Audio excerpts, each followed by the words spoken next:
many wars. She lost a lot of her empire, but the How many, empire. how many KIAs did she have, Mark? Well, Did, under her command and under her leadership, she's probably had hundreds of thousands. no, right, but like, do you think that the queen actually does anything short of I am the queen and there's other people that run the country? Well, I don't think Donald Trump swung a hammer either, and he has buildings all over the globe, right? Uh, It's leadership. hold on, hold on. Let's take a step back. Uh, Yeah, I went there. so we're now comparing to Queen Elizabeth, her time as queen, to Donald Trump as a businessman. No, no. You talked about her body count, and I said if you count, under her leadership, she has hundreds of thousands of bodies she racked up. No, right, but you said that Donald Trump has a bunch of buildings and he never swung a hammer. Yeah, yeah. So Right, does he have them or not? I think he does. It's under their leadership. It's under their command.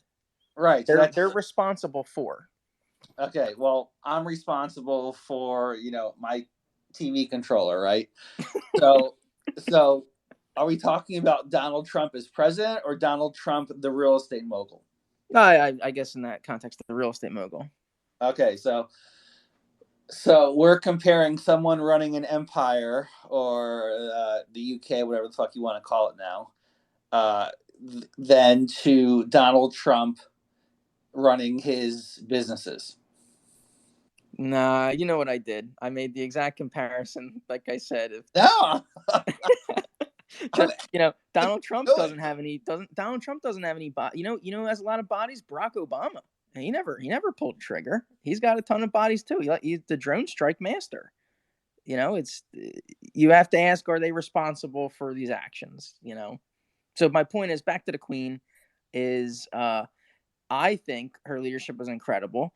The one thing I thought that I was like, man, if and when, or if I ever catch some real rank in the government or anywhere, or even in business, the one thing the Queen does is whenever she has her meetings, she has them standing. That way they don't go long. Whatever needs to be said has to be said, in the normal course of, you getting impatient because you're standing there. So business is conducted super swiftly. I think that's incredible. I think I would never have a meeting sitting down again if it were up to me. So, out of all the things you're gonna pass forward tonight, it's that the Queen has meetings standing up. Yeah, I don't know if she still did in her age, but that, in 70 years, that was the standard was knock it all out. There's nothing that can't be accomplished, in the time it takes to have a conversation. Do you know when she started doing the old person? I'm chewing, but there's no food in my mouth. No, no. Okay. All right. So interesting. So you're gonna miss the Queen because she did a great job leading. So you're gonna give her all of the bodies, but you're not gonna ask if she ever was in on these general meetings saying, yeah, let's go from the left and take them and flank them, right? So she No, obviously. no, no. She definitely didn't. She doesn't believe in that. Like she lets her people. She lets the her commanders be commanders. She lets she's the queen. It's above that. It's more like she maintained the. So then, what about all the deaths? Then is she responsible for that? I mean, ultimately, I would say yes, and she's responsible for everything, and she took responsibility for everything. That's my point. Is Well, I think 70 years. I haven't gotten to my point yet, so I got a question for you in a second. Go ahead. Okay, I guess I'm trying to say that 70 years. No one's gonna love everyone, right? You're always gonna find people that don't like the leader. But I look at her leadership. I think she was incredible. I think she came a long way from being what, like basically a teenager all the way up to 96 or whatever. I mean, to lead an empire, to maintain a country, multiple countries, and to do it with such grace. And remember, she met a third of the United States' ever presidents, a whole third of them. No one. There's no other person that has that stat. That's not an accomplishment, Mark. I disagree. But I I mean, I would not want to meet a third of our presidents. All right, so let's ask you about this though. Yeah. I believe that if you're going to give her all that credit, I think we need to go back in time, back, like 220 years ago, Mm-hmm. 1776, 1775. Right.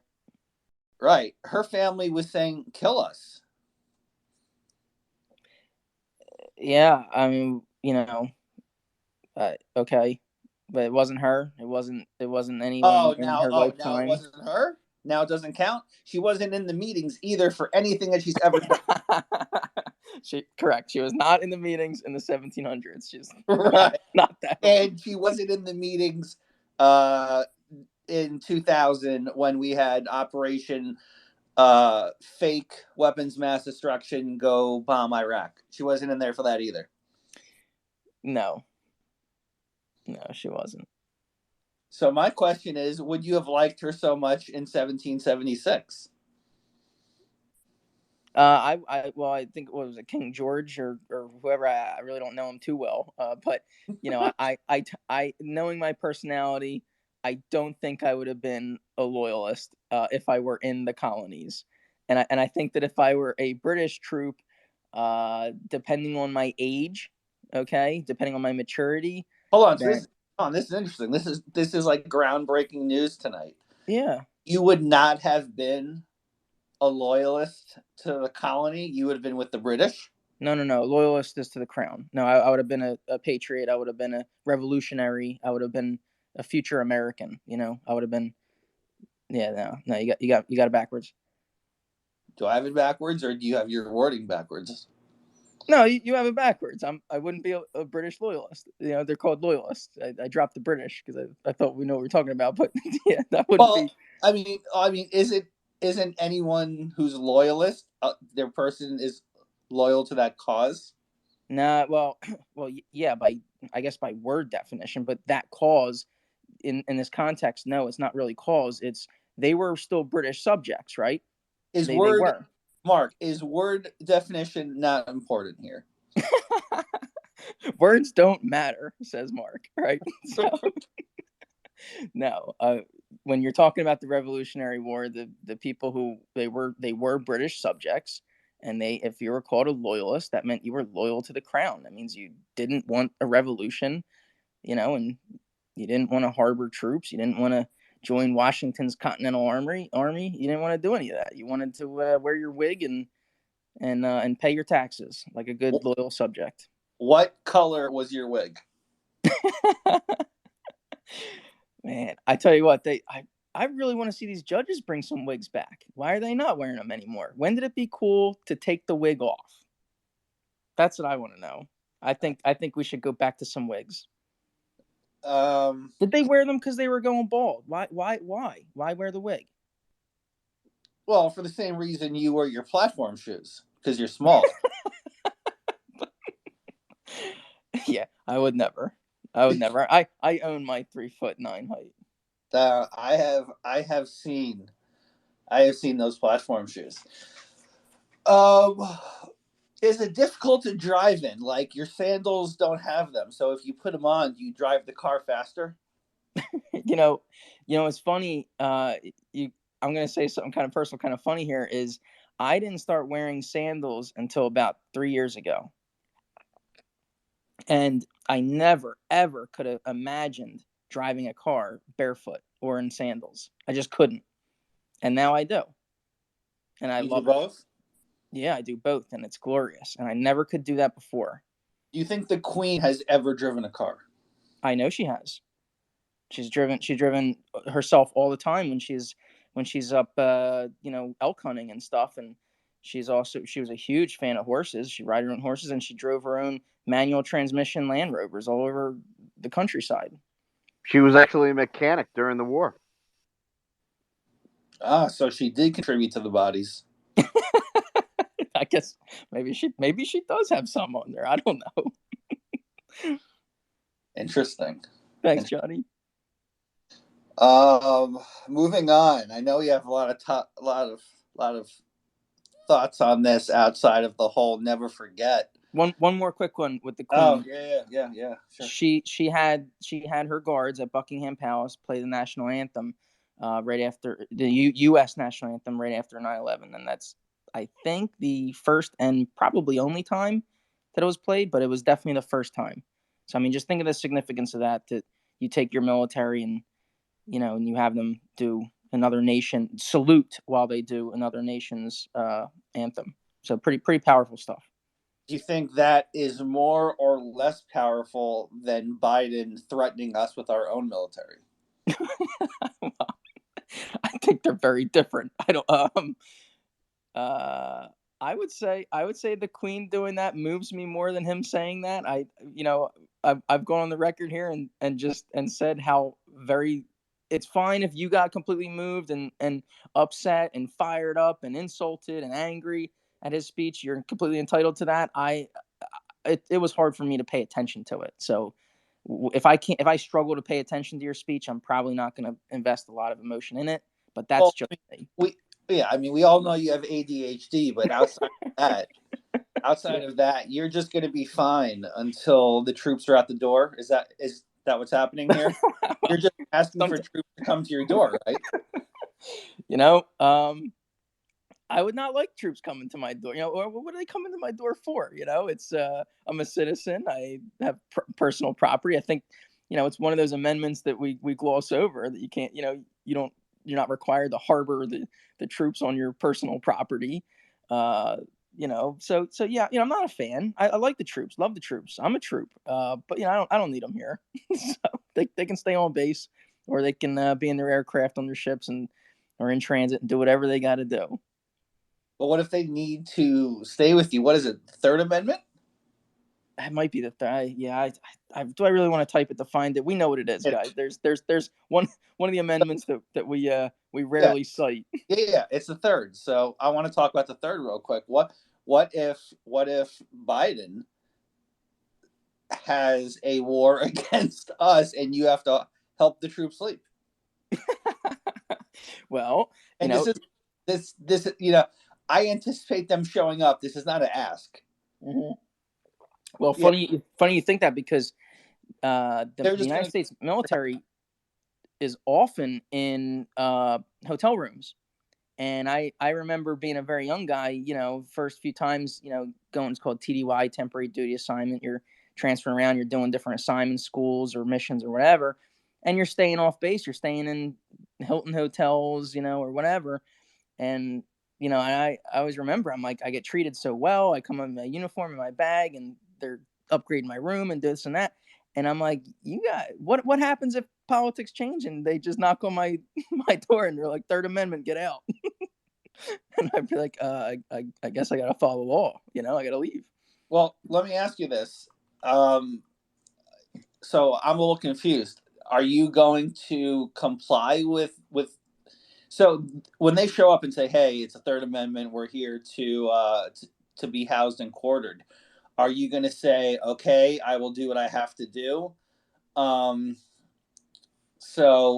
are you going to say that this is not U.S. soil, you can't be here?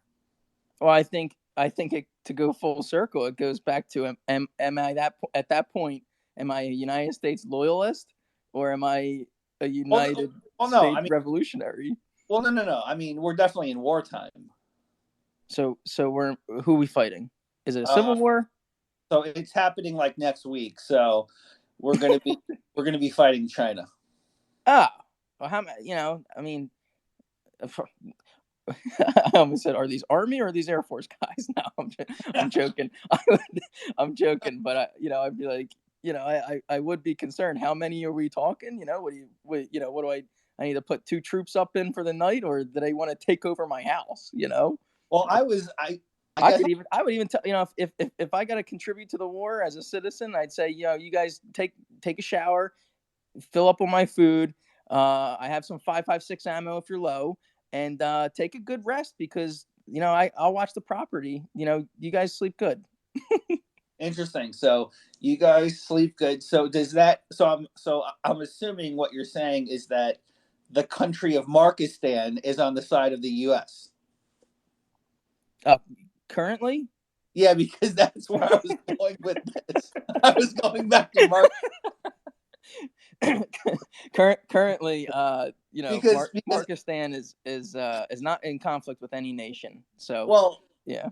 but Yeah, but Trump is there, and you're taking orders from Trump. So We don't take orders from Trump. This is Markistan. If Right, he's but provided safety. but you gave asylum to Trump when the war starts. So now oh yeah, oh Trump's in about Markistan. you were all about that, and I assumed. Correct me if I'm wrong, because we covered this for a while. I am assuming. Remember the Family Guy episode where Peter goes to town hall and he's like there and like the mayor's just like, yeah, you guys aren't on the map, you guys don't exist, and he's like, no shit, he's like, yeah, like you guys just are not here.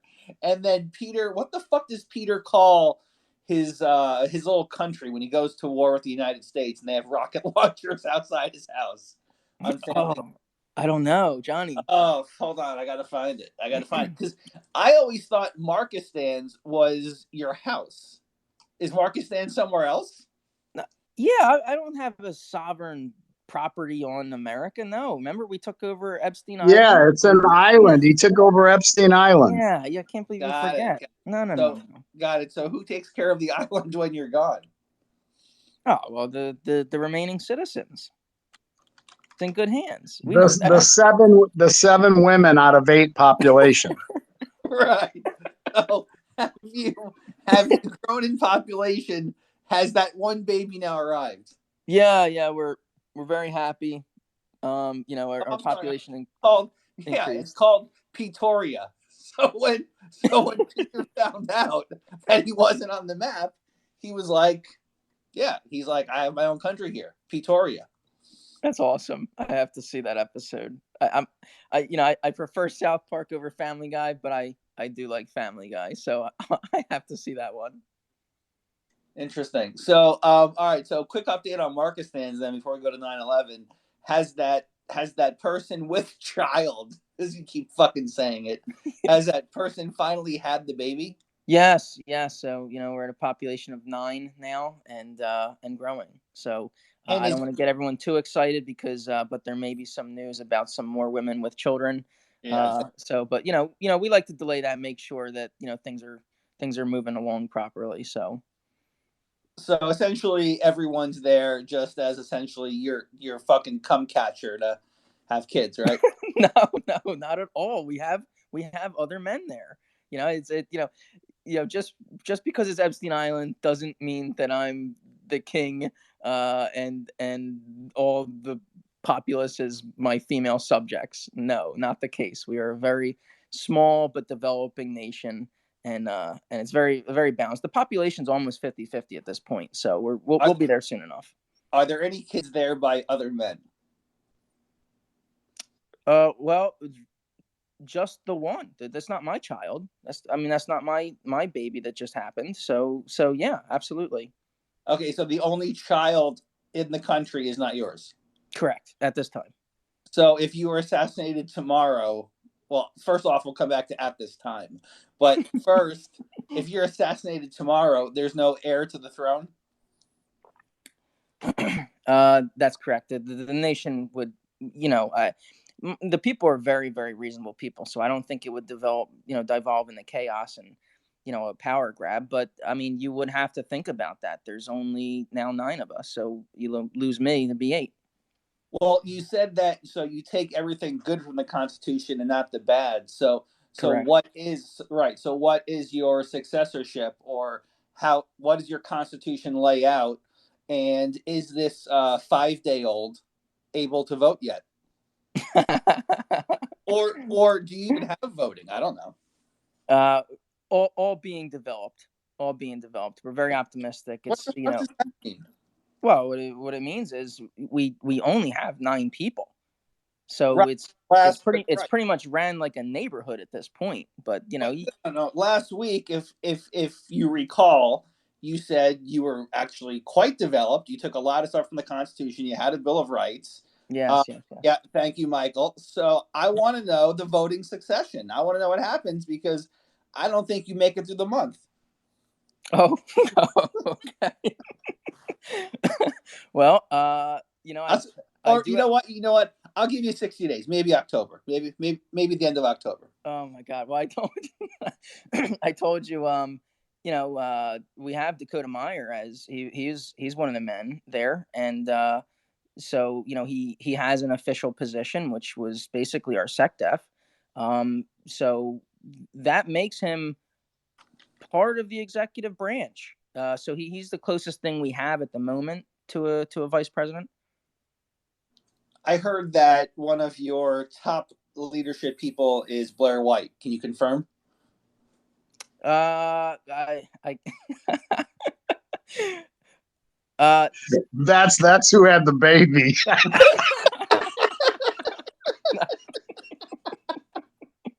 Oh my God. We have 100 people in here just listening to this fucking clown show. How many people? Oh my God. Is it true? Was it fucking Blair White? No. Blair White? No. No? But she's welcome. She's welcome to apply for citizenship or asylum or whatever happens. We're very welcoming people. We're just we believe in borders and we believe in properly vetting the people that come into our country. Is Hunter Biden allowed there? He can apply, and we would do a background check. We want to see some facts. We want to see some details. I've heard some really, really concerning things about the gentleman. So before he comes in, I need to be I need to see some background. So okay, so if you see what everyone has seen online, are rehabbed pedos allowed to come to Marketstands? I don't know that pedos can be rehabbed. So I have to stop right there and say I'm not sure that's a thing. That to be a pedo or minor attracted persons, as they like to say nowadays, it's what if the pedo was so sorry that he cut off his own pee-pee? They also use their hands. They also manipulate. I mean, all right. So his fingers and his penis are cut off, and he also lost his toes to frostbite. So a pedo nugget applies to go to Markistan. Well, no, he's not a nugget. He still has his arms. He still has appendages. Okay. There's no fingers or toes. Well, we're very fair people, we're very fair people. But as I sit here, I just don't know what contributions to the society he would bring, and we try not to bring drains. If something happens to you, we believe that we should be able to support you, but we don't want to bring people on who are. What do you mean that we should be able to support you? You guys are socialists over there? What's going on? We are not socialist as far as how our country's made up, but we think that being the awesome island that we have some wealth, and if someone needs a little bit of support and it's for good reason outside of their control, say cancer or an injury or something like that, then we want to be able to support them and help them where they need it, where we can, and we will not let that be used. That's not going to happen. So we're going to be very careful about bringing in pedos that don't even have hands and fingers. Well, I mean, he was just losing his hands and fingers for your benefit, but it sounds like what you have or what you're describing that you want to have is the Affordable Care Act. Is Obama your health administrator? No, he's not a health administrator. Our citizens travel to the U.S. for health care because we just don't have the facilities. So you're a leech on us. No, we pay for it. We have health care plans. They're all from the United States, by the way.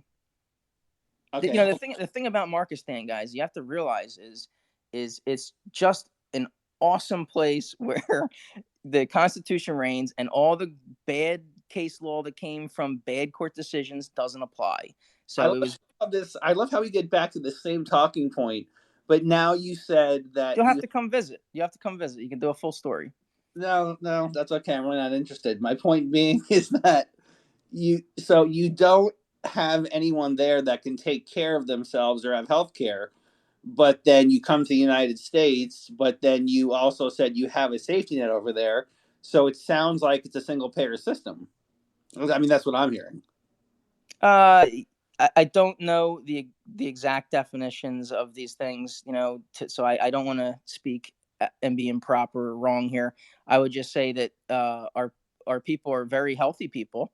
We like to stay healthy, and we're wealthy enough to help each other if that needs to happen. Let's just use an example. You had a baby this past week at Marcus Stans. How was the baby delivered? Yeah, well, this particular mother chose to deliver it naturally. I saw that. Didn't want to go to a hospital, and we believe in her choice. So, Is there a hospital available for her? Oh, Marcus Stan? No. She refused to get on the plane to go to Miami. So we had to, we grabbed a stick, a piece of driftwood, and gave it to her, and laid the towels out, and she used the hot tub, and boom, there we go. Got it done. What do you know? Nature worked. Yeah. Well, and you know what it cost, Marcus Stan? It pretty much costs a little extra chlorine to filter that hot tub out. That's what it cost us. So we're proud of that fact. Right. Well, I'm glad that the United States though can be your fucking backup plan. Oh yeah. So are we. We love the United States. Yeah, well, that's about to change on our next update, Chief. Okay. All right. Moving on. So I know that Marcus Stans is like a month old. Have you ever had any 9/11s there? No. Like I said, once we took the island by force and we liberated all those those little children slaves, it's been peaceful ever since. And what did you do with the people that you liberated? All the children. Yeah, I took a map and I said, point to where you're from, and then we sent them home. They were from there, Mark. Right. So that's a rumor, Michael. Right. Rumor. So this is why he loved the Queen, because he's a colonizer. Right. So did you fly them back to Russia and China to get killed? No, these children went home, wherever it was. I don't know every single destination, but I didn't need to. We had all the all the little planes that flew from here to Miami, and then they got on the big jets and went to their respective countries, and they were repatriated, and it was wonderful. Except for the ones that went back to China and Russia. Well, I mean, what did they go where they're from? So you actually, so arguably they had a better life on the island before you got there. Well, I mean, if you think it's good that they're, what was being done to them, I disagree. I think they were very unhappy little children. What was being done to them? I know what was being done to them, Mark. So you tell me. Well, what did you find when you got there? Well, let's just say that these children are no longer victims of Epstein Island-like activities. So now they're victims of communism. Yes, that would be. Yep. All right. I'm glad that they could go from a worse place to a worser place, if that's possible. All right. All right. 9/11. Move on to 9/11. So I had some people comment or write me DMs about 9/11. It's amazing. I can write an absolute fucking novel thread on some philosophy of law and it gets 6 likes. But if I go out and I tweet, what the fuck did I tweet this morning when I got up? What did I tweet? Where is it? If you think if you think 9/11 was the same as January 6th, you're the problem. Right. I wrote, if you think J6 was worse than 9/11, then you are the problem, which I believe is absolutely 100% true. How'd that one do? Which now I've broken over 2,500 likes on that fucking one sentence. Absolutely amazing how this works. If you write something short and sweet, you'll get 1,000, 2,000, 5,000 likes. If you write something long, you don't. So I guess that's what Substack is for. So, all right. 9/11. Curious on the crowd here. So, Chris, I'm going to bring you in here. And obviously, if we spoke about anything, whatever, prior, let me know. But curious for people in here. This is not going to be a long night, but I'm curious. Where do we? I mean, I know where I stand, but where do we? When I mean we, I mean you.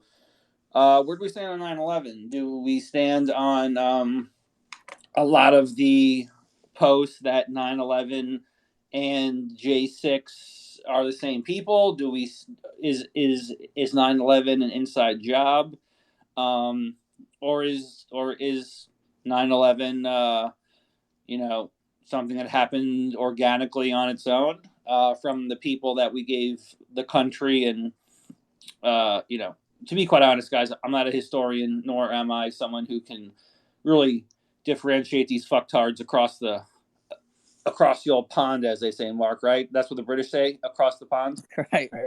Right. So, I mean, you got to go a little further, right, into the Middle East, but further right. Yeah. So, I mean, I guess my point, though, is, Al Qaeda, Taliban, if, a dime a dozen, right? Like, I don't know. So I guess my point is, or my question is, are these the same people, different people? What progress did we make after 9/11, if any? There was that Bush one that was out today, where that guy was arrested at the press conference. Where I'm really glad that Bush had his mission accomplished on the geez, I can't even think right now. Aircraft carrier. Yeah, on the aircraft carrier. So I'm glad he had that to let us know the mission was accomplished. And then Biden obviously went to Iraq, then went to Afghanistan, and here we are. We got people fucking falling off planes as they're evacuated out, leaving 80 or 85 billion worth of equipment behind. So where have we gone in the past? Let's see, 21 years. Yeah, 21 years. What's your take on the last 21 years, Mark? Well, I'd say this, right? So I've been in the military, guys, almost 18 years, and the unit that I belong to has historical significance with 9/11 because of geography and the mission. It's a fighter wing. Nonetheless, okay, I've been on the base for many 9/11s, okay, after the 9/11, right? And moments of silence, formations, they come out over the PA and all that. Now, this year, okay, this is very important. Today, I was in 2 formations, one of which probably had 500-600 people in it, and it went on for about 40 minutes. And I'll tell you, the amount of times 9/11 was mentioned, the amount of times terrorism was mentioned, patriotism, the events of 9/11, zero. Absolutely zero. I heard it mentioned 0 times today.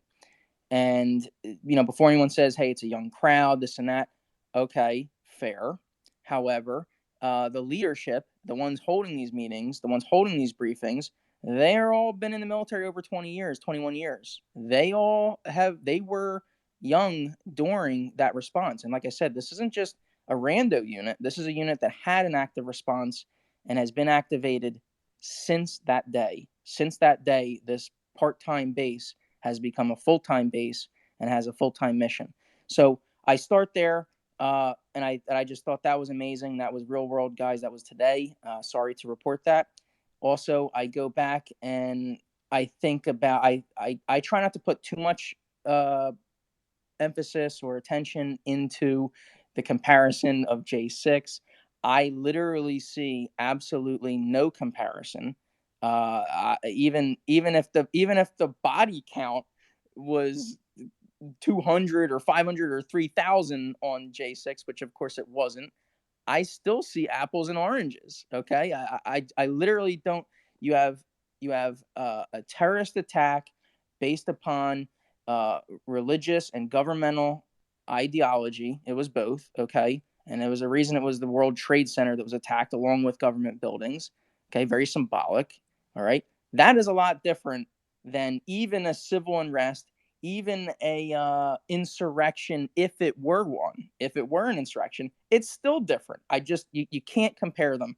So I get a little annoyed by that. Also, I've been to the 9/11 memorial site and I guess sort of museum twice. If you haven't gone, you have to go. If you're an American, if it's just it's one of the most powerful. It is the most powerful place I've ever been to, and things I've ever seen. So a little bit more background about me is, my undergrad is in Homeland Security. I studied 9/11. I read the declassified 9/11 Commission of all thousands and thousands of pages. Not every page, but I've read enough of it. I've read some of it, and I know a lot about it. Doesn't mean I know everything, but so I had formal education in this topic, and it's a big part of my life and a big part of my profession that got me to this point. So that's it from me. Is I just don't see any comparison, and I was quite disappointed that in the military today, those words weren't uttered once. Interesting. Can you do me a favor, Mark? Can you go up the nest? And I have heard that is you training with the guy in the red in the video up top. Oh God, let's see. Can you confirm that for us? Videos of me training are usually on the range. Let's see. No. This is you preparing for hand-to-hand combat, and the guy in the red is hand-to-hand combat. I try not to do that. Let me see where we are. Right, but the guy in the red is. I can't even see the nest. Oh, here it is. Here it popped up. Just go to the top. There's like a 30-second video. Oh, Red Man. Yeah. You're not Red Man. You're the other person. You're the person in the cabin. The female. No, that's not a female. But go ahead. Yes, it is. No, it's not. Watch. That's a female. Mark, we all know it's you. Just can you watch a second? What the heck just happened? Her hair came off. You lost your wig, Mark. So my question is this how you guys train during the week? We do, Red Man. This I gotta say, to some extent, yes. Okay. Yes. Wow. Good Lord. Hope you don't. And if you really want to do it right, you do it in coordination with OC spray too. You can actually knock out a few trainings at once, and then it gets real fun because you got to do that after being sprayed with OC spray. But yeah, it seems like this girl in this video has not had a lick of Army training, and her swinging the bat, taking off her hair, which is a wig, and going into ghetto fight mode stance. Right. It looks like all of her training has come on the streets of Chicago. Well, that's normal, right? Like, all of her fighting came from inside like a Walmart. Well, so a couple things. Give her a little bit of defense here. Is the Red Man doesn't stop. The Red Man is completely protected. And by the way, the baton that you use on the Red Man is not a baton. It's like a wet noodle. So he's literally untouchable. So Red Man doesn't stop until you trip him, until you slam him to the ground, or you get exhausted, and that's the end of it. That's the whole point. Right. So I just watched the Nate Diaz fight this weekend, and this doesn't look like it. Yeah, well, there's a time in the Air Force where they did very little physical training as far as we use the term combatives, right? That's what you're looking at, combatives right here, and baton. There's a time where they did very little of that, and obviously that translated into poor results in the real world. Especially military police work. So they brought it back, and I'm glad they're doing something instead of nothing. But yes, it's funny. Hey, Mark, quick question. In boot camp, did you guys use pugil stick fights? In my time, no. And shortly thereafter, so when I went through, it was it wasn't the hardest thing. I wouldn't call it easy, but we I later went on to a police academy, which was 6 months, which was by far much more intense training. But no, we didn't use the Pugo sticks they do now. In fact, now they get issued weapons almost immediately. Of course, their firing pin is not big enough or whatever, so they don't get any, crazy shootings. But they have to maintain them and they have to use them and, all that stuff. So it's become much, much more ground skills combat oriented since I started, almost 18 years ago. If you guys want to go into the nest up top, you'll have a stat by, I think, Kyle Decker that compares J6 and 9/11, and then you also have a video of someone who was. It's not the video that I saw when it happened. I was in college. I think I was a freshman. I think, but I remember being in my friend's dorm when they had it on, and so if you go up in the nest, you'll see a video of it actually happening. I'm trying to see what else is on here. I'm trying to find the Bush video.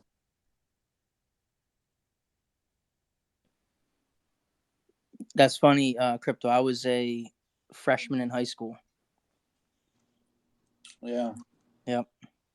So I'm trying to find, though, if anyone can find it, you can feel free to send it to me. The one with it's actually put together pretty well. The one with the music and Bush, says, now watch this drive. Guy's a fucking clown, but I'm trying to find the video. Yeah, you tweeted that out around 1 or so, I think, today, Crypto. Right. I'm not. I got so many shit in my tweets. I'm not looking for it right now, or I'm looking for it in there. But I'll look for this for a second. All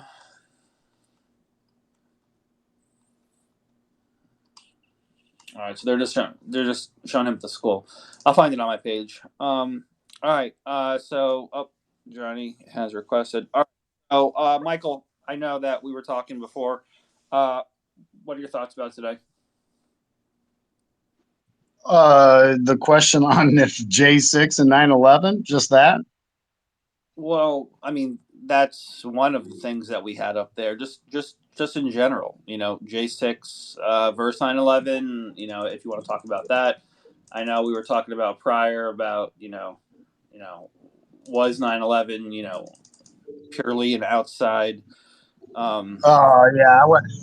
I mean, the J6 thing is obviously ridiculous. I won't even mess with that. And as far as 9/11 inside job, I mean, I was really into all that kind of stuff way back then. Alex Jones and stuff. I literally can remember, I was looking for it today, of Alex Jones, like a week before 9/11, a month, like saying they're going to bomb, New York again, blah, blah, blah. So, I mean, just from the actual event, I won't go into all my thoughts of it. I think there was a lot of, I'll say, malfeasance, if that's the correct word. I have a lot of questions. I mean, I'll just give you one crazy one. I honestly don't see how those people could fly those planes with that accuracy, especially over New York City. And that's just one of the bigger questions, along with Building 7, the response with, Cheney and Rumsfeld, and some preoccupation with taking over Iraq 6, 7, 8, 9 months before September 11th happened. So I won't go into all my stuff, but I to this day still have a lot of questions.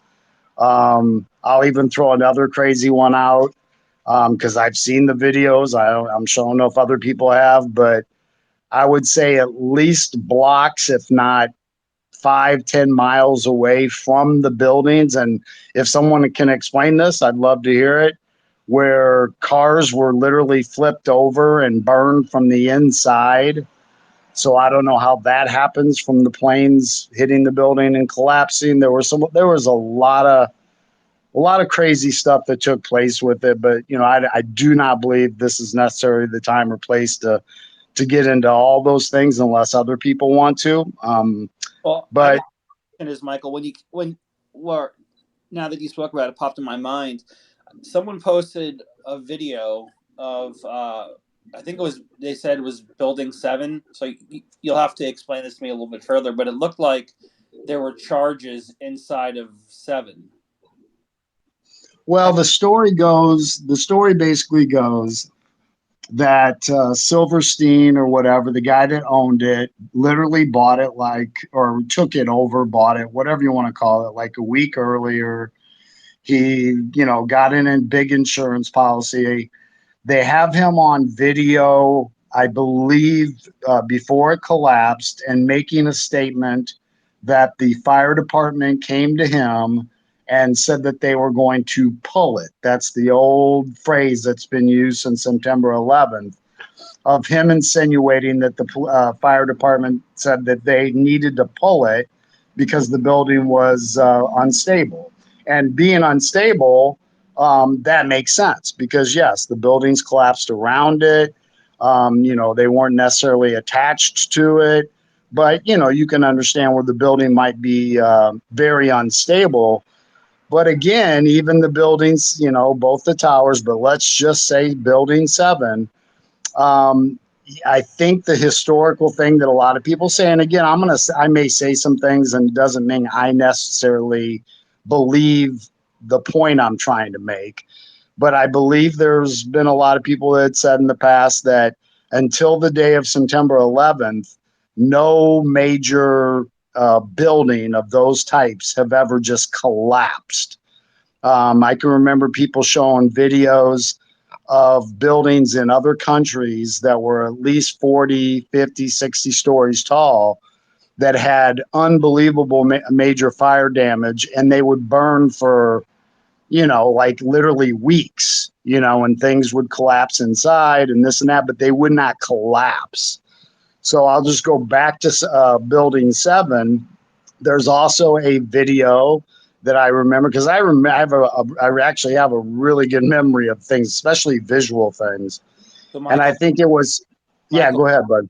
The Building 7 one, the video is up on the Nest now with a bunch of other things. But I guess to give an anecdotal point is before we came down to Florida, my dad worked on he was a foreman and he worked on the World Trade Centers, and he said even at that time with the code they had in the building that they were doing, that again, this is a guy who just was in construction all his life, though. He said that there's no way it would have come down with just the plane and the fire. Well, yeah, I mean, I've heard that many times, and again, like I said, it's such a tough conversation because. And I love Mark, and I know how Mark thinks. It's like, I think what happens is, like, we just don't want to believe, I mean, it's one of those incomprehensible things that we don't want to believe, the big, big conspiracy. So, I don't know. I don't want to assume that, it couldn't have happened. I'll never go there. But it's so, I mean, one building collapses the way that they collapsed.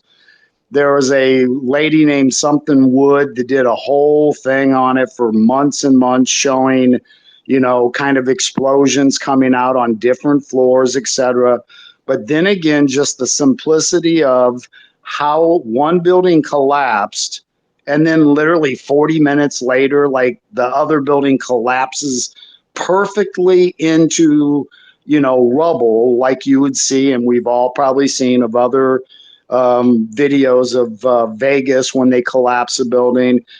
Again, set the two major buildings aside. They were taller, they were heavier, on and on and on. Building 7 still is one of those that almost anybody has to look at, consider all the other circumstances to the side that I kind of just mentioned, and go, something was off.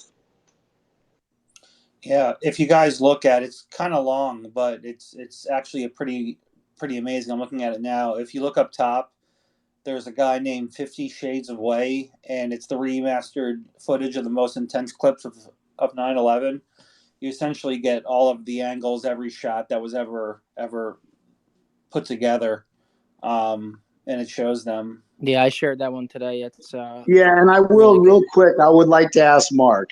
So let's just take one thing of this, and we go back a little bit. Now, these people that flew the planes, they believe it's been proven because you said that you read this and that the FBI was following them, that they had interactions with at least one or two, etc. They got onto Air Force bases, military bases, and did training on simulators. Which, if any people understand these simulators, it's not like you're flying a video game. Like, you actually feel the pressure of the wheel, fighting the whatever the word is, I'll say gravity, whatever. But like holding that wheel and flying it manually at a 400 miles an hour at exactly, let's say 300, whatever the feet is, 2,000 feet up, whatever. It's unbelievably hard to control that plane. And all they ever practiced on supposedly were small planes, like, 2-3 man planes. So I will ask Mark, how do you say that they had the physical and intellectual ability to fly those planes from Boston into the city? So my pilot rating is aircraft under 55 pounds, right? So I'm talking drones. So that's my experience. But I'm surrounded by pilots. I speak to pilots. If you have any, connection with aviation, like I do, doesn't make me a pilot of manned aircraft, but they'll always say it. Keeping the plane in the air is easy. Pointing the plane where you want to go, pretty easy, right? There's not a ton of controls, and in fact, if you know how to use them all, it performs better. If you know how to use only half of them, you're still steering the plane. So I don't think it's as hard as you may think it is, and with a little bit of training, which they've had. Okay, so to be a pilot, especially a commercial pilot, to fly aircraft that big, it's years and years of training. It doesn't mean that a guy who has good coordination and understands physics of flight can't do it. Not at all. But it's there's just a ton into it because of the gravity of the situation being people's lives and an aircraft that's quite big and yada yada. So they trained. Yes, the FBI knew they were on their radar. In fact, here's the thing, guys, is they were on their radar mostly for their visa applications and mostly for their bad visas. Excuse me, sorry. So they were on the hook for a whole bunch of immigration issues, and this was pre 9/11 we're talking about. So they would, this was also pre Patriot Act, and I know we have a lot of unintended or bad consequences, and that's a whole nother story. But there was very little, even worse than today. There was poor communication between the agencies. At the end of the 9/11 Commission, what they talked about is there was lack of imagination. In other words, Mark, just because I don't want to push it aside, do you not think? I mean, there's so many comparisons I can use, right? And to be quite honest, I love all you guys, but I just speak what I say, so I'm not really concerned about offending anyone. Yeah. But can't you see a little bit of, and I'm not saying can't you see like can't you see it? I'm just saying can you see that if after something like 9/11 you would have something enacted, with the wording of the Patriot Act, right? Then you have FISA courts that are now secretly held courts. Yep. And you have this massive reconstruction of what the government can do with what it's supposed to be is foreign enemies. Right. But it turns out it's being used domestically, right? Yeah, bastardized. Absolutely. I can think of something like COVID that did something similar. Yes. I can think of, the CIA having the person that killed our troops in Afghanistan and, killed 100, 200 more. The CIA had that person, quote, on their radar for days and told the military not to kill that person, who then winds up killing our military, right? So, there's just a lot of things that I've used, and I don't want to push aside the aftermath of 9/11 because it really reshaped our entire dynamic. If you look at what the Patriot Act's been used for since then, and the FISA applications, I mean, fuck, you can go make up an application now, Right. A whole bunch and, of lies and no big right, deal. and go ahead and get it passed. Right, go ask fucking Peter Strzok. So, I mean, I guess my point is the landscape, whether it was an inside job or whether it was these guys that were allowed to do it, or whether it was these guys that we just had on our radar and we didn't know and they did it. I don't know. But the aftermath of it, it doesn't matter then. The aftermath is the landscape of surveillance upon domestic citizens, U.S. citizens, changed dramatically. Oh yeah, yeah, absolutely.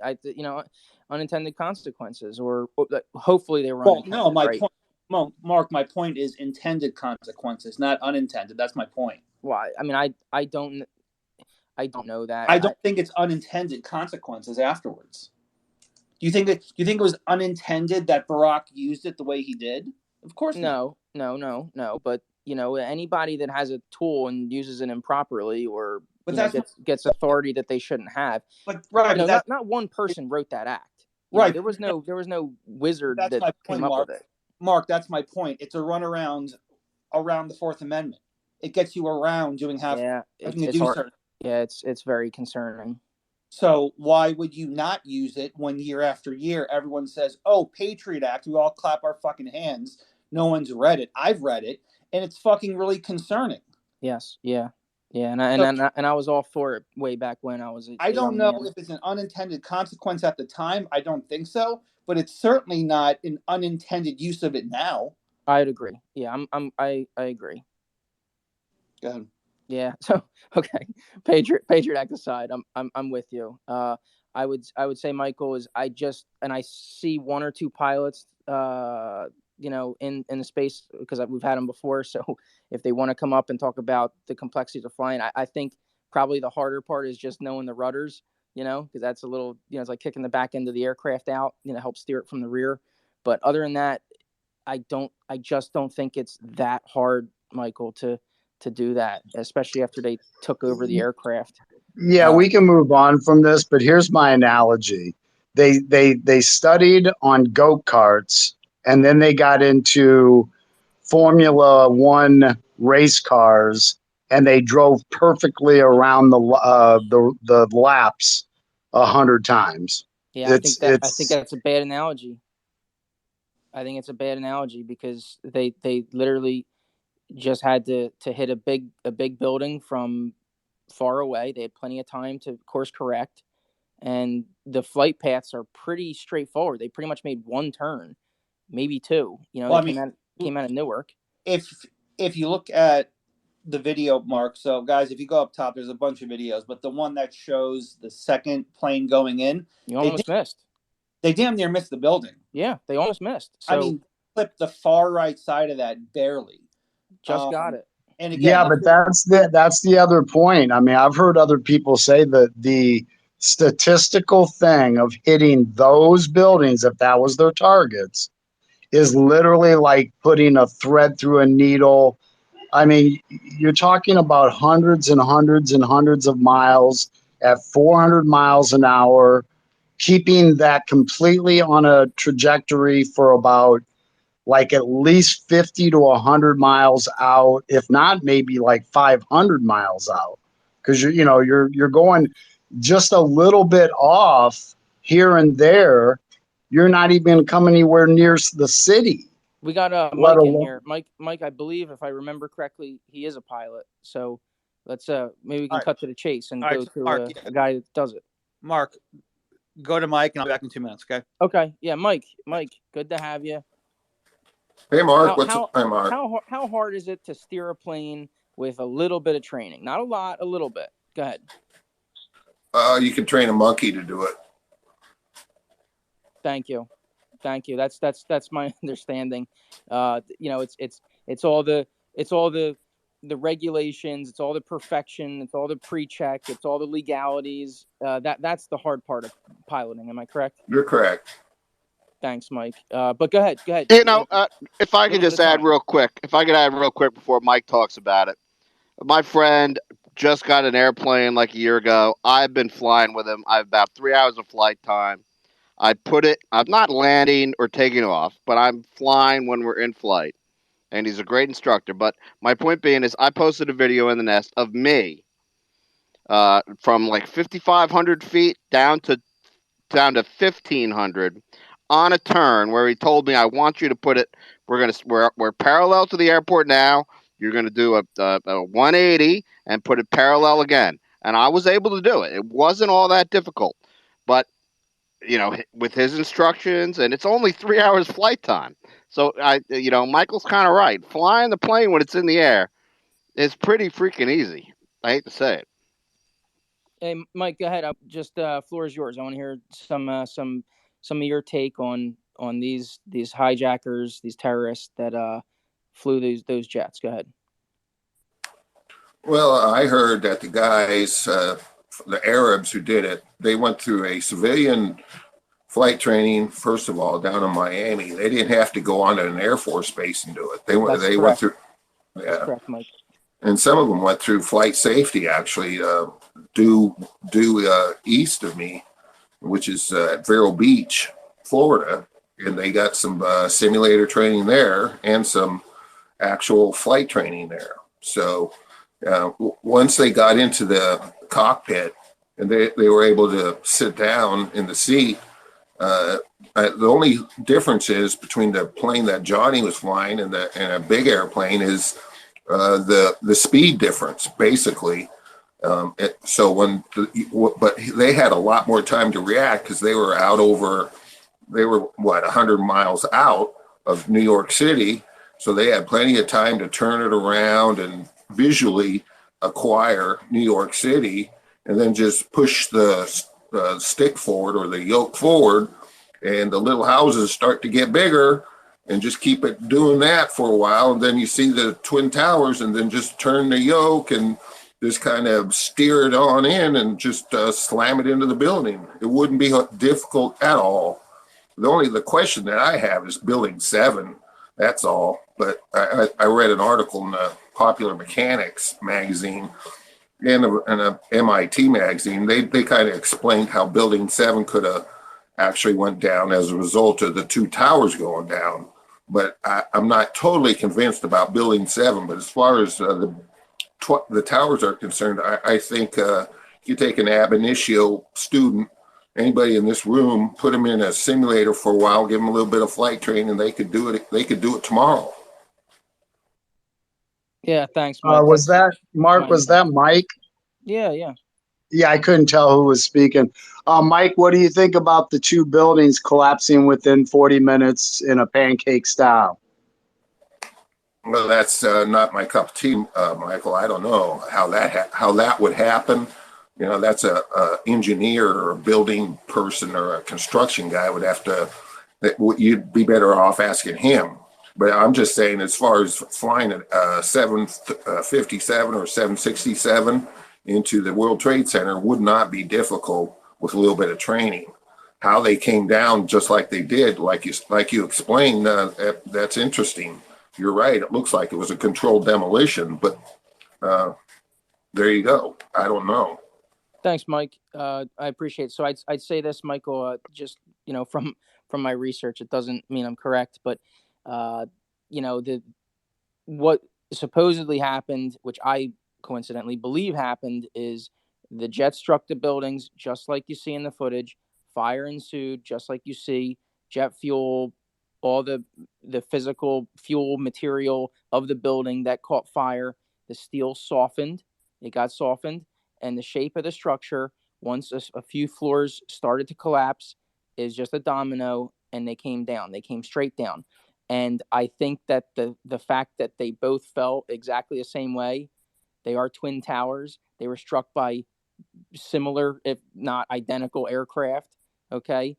I think that those facts are all consistent with a logical sequence of events.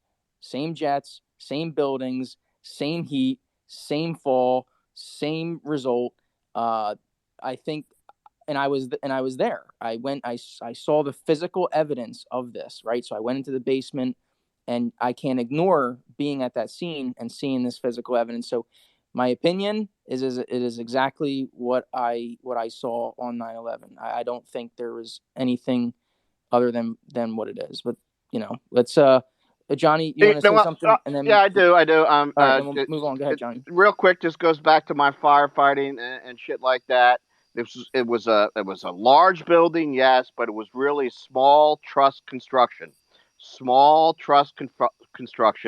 that had foam that was supposed to be sprayed to protect it from heat, but they never intended anything like that. That you put thousands of gallons of aviation fuel inside the building. That's why the sprinkling systems failed and melted away, and there was no fixing that. But I think, I mean, I'm no architect, but I think if you were to talk to one, they would tell you they designed it to fall that way, because at some point probably all these things collapse. They designed it to fall that way. But you can. There's a whole thing. There's a whole documentary on the small truss construction of that building, and how some areas were sprayed with the retardant properly and other places weren't, because you have however many floors, and the laborers get lazy, and they build fast and they move fast, and however they do to get under budget.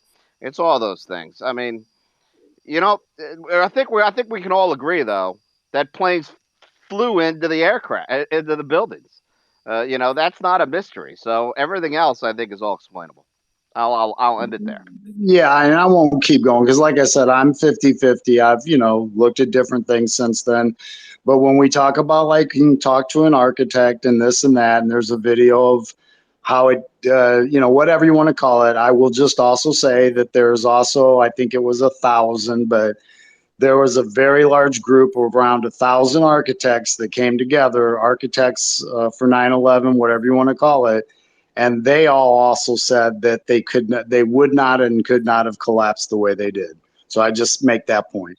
Yeah, I take things like that with a grain of salt, because I mean, I look at there's there's many doctors right now that think it's gender affirming care to chop off penises. Yeah, the 50 foreign. Yeah, but Mark, I will. No. But Mark, I have to say this, that and again, I'm 50-50. I'm not trying to convince anybody, but when you say I take that with a grain of salt, you diminish or dismiss some other things, and I could easily say, well, I take the people that said that it was completely plausible how they fell with a grain of salt. So I just I want to push back a little bit against that. It's okay. It's all right. But what I'm getting at is, we've never seen this before. We've never had this before. We never engineered buildings to withstand jumbo jets impacting before. So there's a little bit of theory, a little bit of theoretical,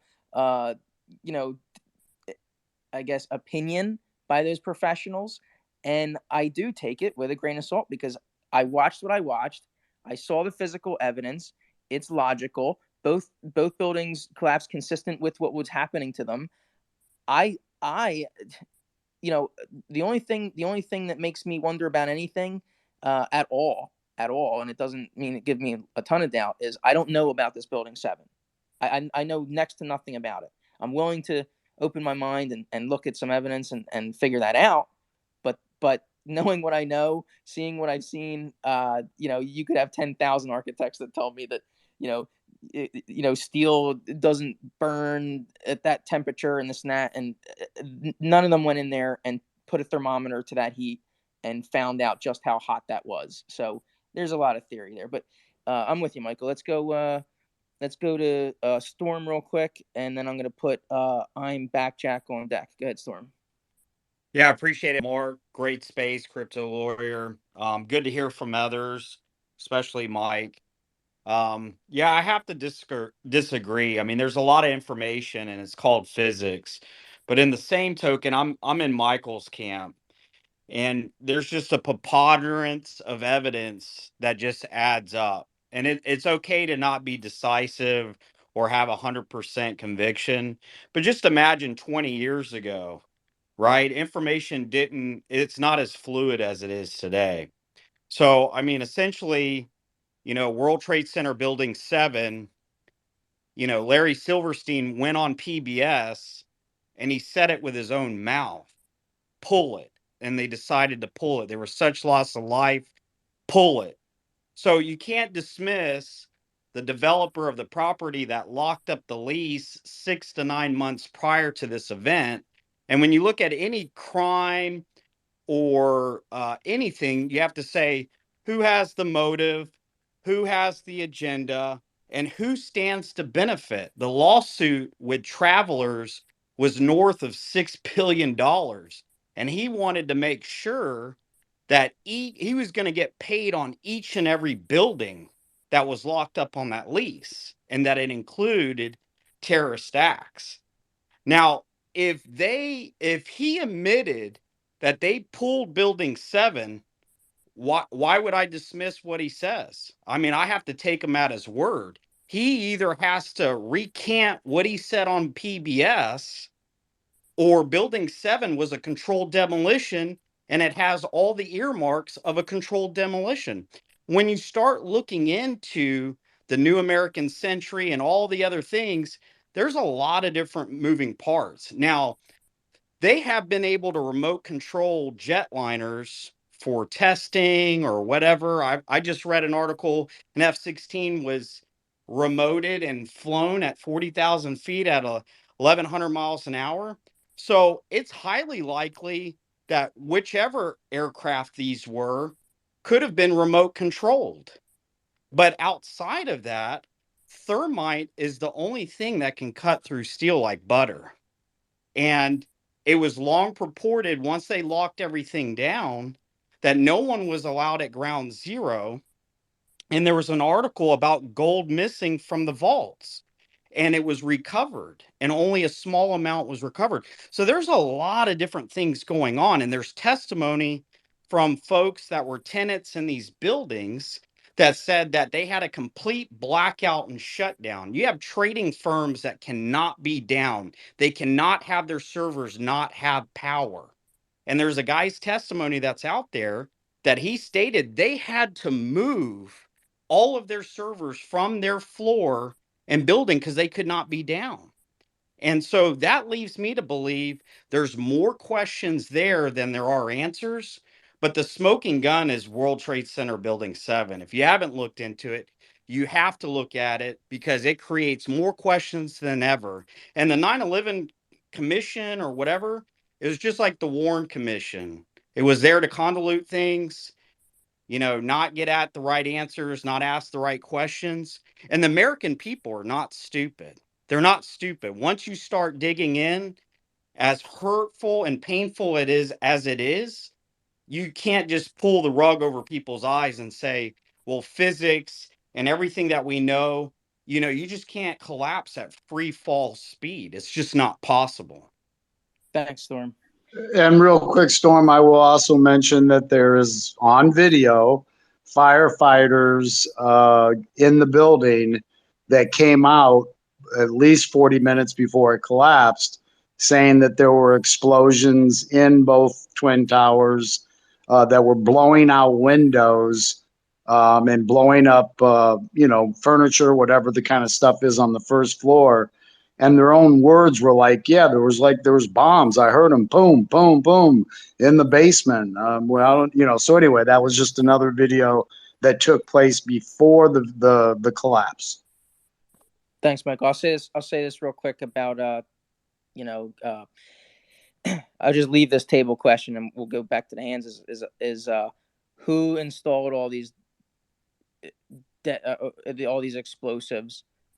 Who did this in a building that's occupied almost around the clock? I mean, certainly security, but there's people sleeping in their offices. This is big financial building. So all the young kids are under their desk. They're not even going home. Who did this? Who didn't notice it? Who noticed it? How many people are silent? How many people are okay with planting explosives and bringing buildings down? I'm just gonna leave that there. But let's go back to. Well, I'll throw out a name real quick, Mark. Respectfully, Okay, go ahead. Good. I'll throw out a name. Good. I'm not afraid to throw out the name, and I can care less if people Let's agree, do it. Name it. disagree. Name it. Securicom was one of the organizations, and I'll just say that there may have Okay. been others. It may not have had the entirety of the contract, but that's a name for you to look into as Securicom. All right, I will. Thank you. I'm back, Jack. Go ahead. Hey, what's up, Mark? How are you? Doing Someone said great space. I'm thinking to myself, it's always an excellent space. Always an excellent space in here with you guys. I was the way I look at it is, well, first of all, one of the things I don't like to do, I do like to do it, but I try not to, is pretend that none of us were there, right? All we can go by is with the actual information that we have. But one thing that I do know, someone told me, an structural engineer told me, was we'd never seen a steel building like that collapse before or since, and they haven't changed the codes or the laws. So, that's interesting, right? If there was something there, and that those buildings were designed to take a 707. That's I don't know if anyone recognized that. Those buildings were engineered to take a 707. They took them. That happened. They yeah, but you know what I mean. They were designed to take a 707 and not go down. They weren't designed to take 767 or whatever that was, 757, 767, whatever they called. How about the shorting against the airlines, right? The short selling against the airlines in numbers like off the charts, like a month or two previous. And someone was talking about that Silverstein guy. He was trying to collect, not only was he trying to collect for both buildings, but he fought in court to try and say it was 2 terrorist events. So he wanted to get double his money. He had overinsured everything prior to the event. There really was just you almost have to have willful ignorance to deny or to blind yourself to the facts that surrounded the event prior to leading up to it. Plus, they flew right down the Hudson River. They're using visual flight rules. Just there's the buildings, fly down the Hudson, right on target. And the other thing I wanted to mention was, who's to say that they weren't? People always say, "Oh, how hard is it to, could you do it with a little bit of training?" Well, how about this? Could you do it with a lot of training? They tell us that these guys, they went to this rickety-dickety, pilot school in Florida. Look, if it's a planned operation, which I'm convinced it was a planned operation.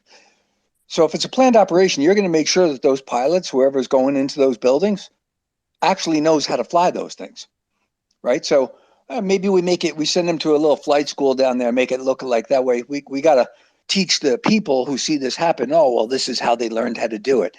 In truth, maybe these guys were really experienced pilots. Maybe they were trained for 2-3 years ahead of time. We don't know. I mean, you got billions of dollars at stake. What does it cost to train a couple fucking terrorists? Not that big of a deal. I truly do believe, we know a lot of things. We know they really did fly them into the buildings. We know there was phone calls from the planes, people saying goodbye to their family and friends. So we're not talking about empty planes with remote controls or anything. But I do think that the buildings coming down, I don't know about the Twin Towers, but Building 7 for sure was a controlled demolition. I mean, the point of the matter, if Building 7 was a controlled demolition, that alone tells you that it was pre-planned, right? So it doesn't really matter to me, the minutia or the details of this and that. That's enough to let me know that the whole thing was a pre-planned event. It was a false flag. When did 7 fall? What's that? I think 7 fell. I believe it was about 3 or 4 hours later. Yeah, 7 fell in the afternoon. But remember, the woman was on TV saying Building 7 has collapsed, and it was actually in the background on her feed. It was still standing, and she was announcing it. It was reported on the BBC an hour before that one. Before it actually happened. Hey, Jack. Yo. Hey, good to see you tonight, brother. Hey, what's up, dude? How you doing? Good. I was out just getting a bite because I haven't eaten tonight. But take it for what it's worth. It is what it is. I just spoke to my dad who worked on the buildings. He was a foreman. He worked on the buildings. According to him, and I know nothing about this, it's only what he told me. I'm not an engineer, neither is he.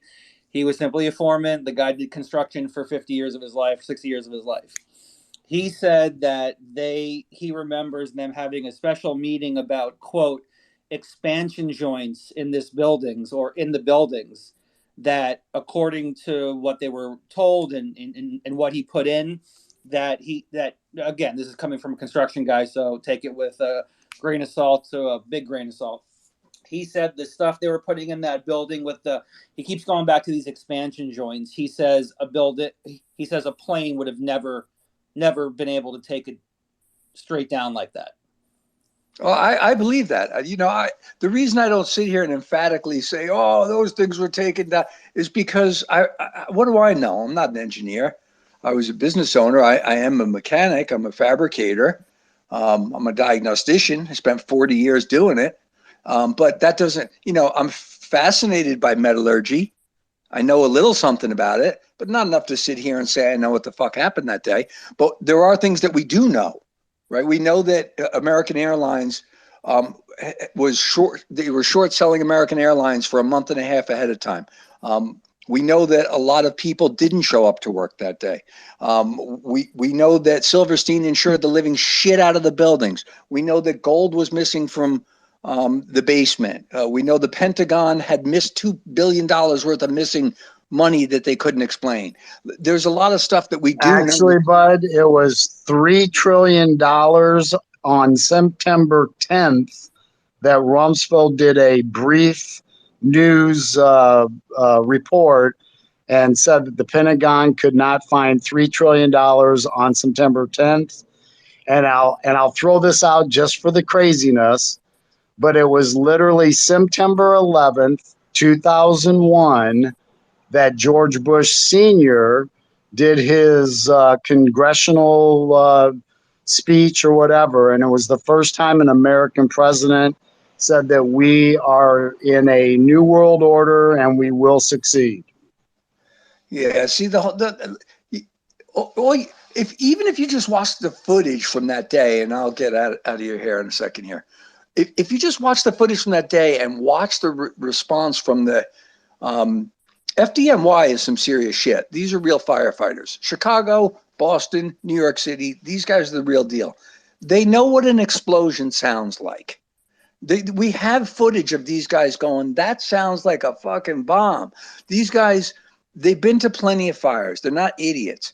So you have that evidence on tape.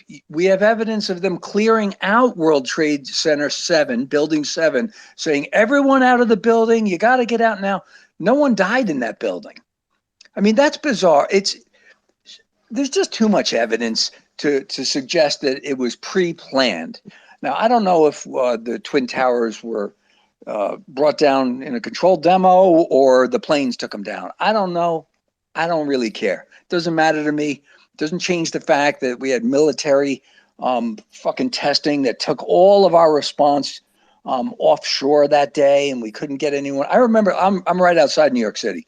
I remember those jets screaming overhead. It was just the most surreal day. They definitely did shock us into a state of I don't know what the word is.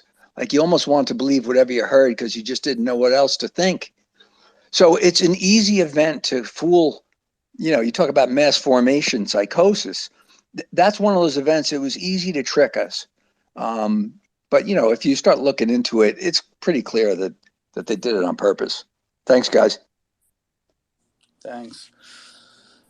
That's it. I have no idea where we are. Mike, we'll go back to you real quick. Per my orders from Mark while he's doing whatever. So, Mike, we'll go to you, and then we'll go to whoever the hell's next. Good. Mike, good. Mike, you there? Yeah, I'll just say this, and then you can give the speaker to somebody else. Right. It sounds like to me that the World Trade Centers was brought down by an airplane. People saw the airplanes, and there's the consensus of this group is that airplanes did fly into it. Mhm. Now, whether or not there were bombs or many little demolitions that occurred, that could have been like your dad was explaining, the expansion joints coming apart. It's like a big cracking sound or something. When the building starts coming down, that could sound like a bomb. So, all the things that happened after the airplanes flew into the towers, that you can speculate all day long. But we do know, it appears to me that everybody agrees that the Pentagon, Flight 93, Pennsylvania, and the towers were all aircraft crashes. So go from there. Why not just go from there and quit? We still got people thinking that a missile flew into the Pentagon when we have people that were actually at the Pentagon and they saw the aircraft parts and the bodies and everything else. There was no missile. It was a 757. Yeah. So Mike, I'll say this. We had Colonel Rob Maness on our pod and also on our space. He was in the Pentagon. Michael asked him directly, did you see any plane parts? He says, yes, I marked them. So I could be wrong. I was gone for the last 10 minutes. I don't think any of us are saying here that a plane didn't fly in. We have a bunch of fucking footage above in the nest. I think we can all come to an agreement that the planes flew in to the World Trade Centers. It just comes to the question of now, was that intentional? Or, what we would call, I guess, like an inside job, or was it the act of just terrorism and we had no idea? And then, we got to go from after that. So after that, does the planes take them down on their own? Maybe, I don't know. Or are there controlled demolition explosions?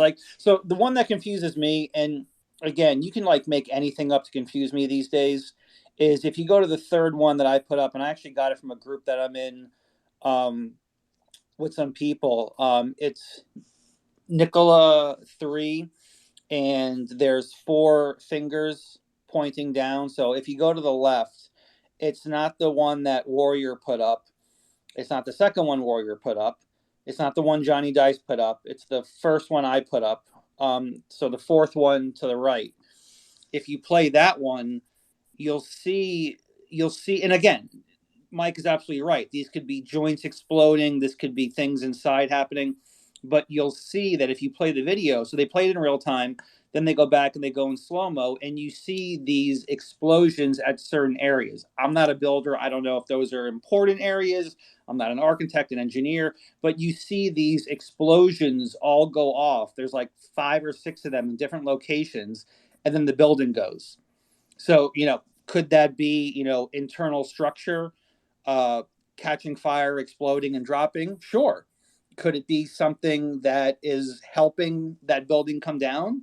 Sure. Again, from this video, I see these explosions. I see these lights. I don't know what they are.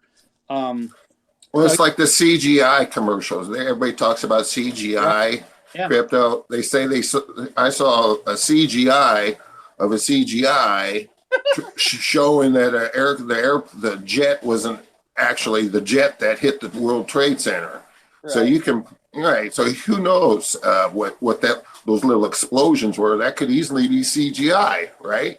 It absolutely could. I would not put it past anyone to take. It brings me back to the time. Remember when we were getting servicemen and civilians caught in Afghanistan and they were beheading them? And there were those videos that they were putting out, and some were fake and some were real. My point being is, yes, we've come to the point in life where I do not know if anything I'm watching occurred. I go to the movies, I watch Batman, I watch Spider-Man, I watch Superman. Obviously, that shit's not real, but it looks very fucking real when I watch it on the screen. So, yeah, to fool me, not very hard. Not hard. Yeah, I've seen many footages of my cell phone here, right, Michael Dean? Mike was fucking great at it. Things, and and I can tell you I didn't do them. Well, there was a couple. The one where he turned you into that frog, that was fucking real looking. I'll tell you that. I don't remember the frog one. I remember when they made my face into a cat, and that was disturbing. Oh yeah, the cat one looked really real too. Yeah. me out. And I don't know why, but the one where I was a giant penis flopping around in the field. Well, I don't know why, but I watched that one a lot. And that Well, was The Miami disturbing. strip club one is my favorite. yeah, Yeah, that's a good one. yeah, That I was mean, real. yeah. I mean, we all know why you were watching the penis one. 'Cause I you're- don't. It was my fate. It was me. I No, don't. It was it's- weird.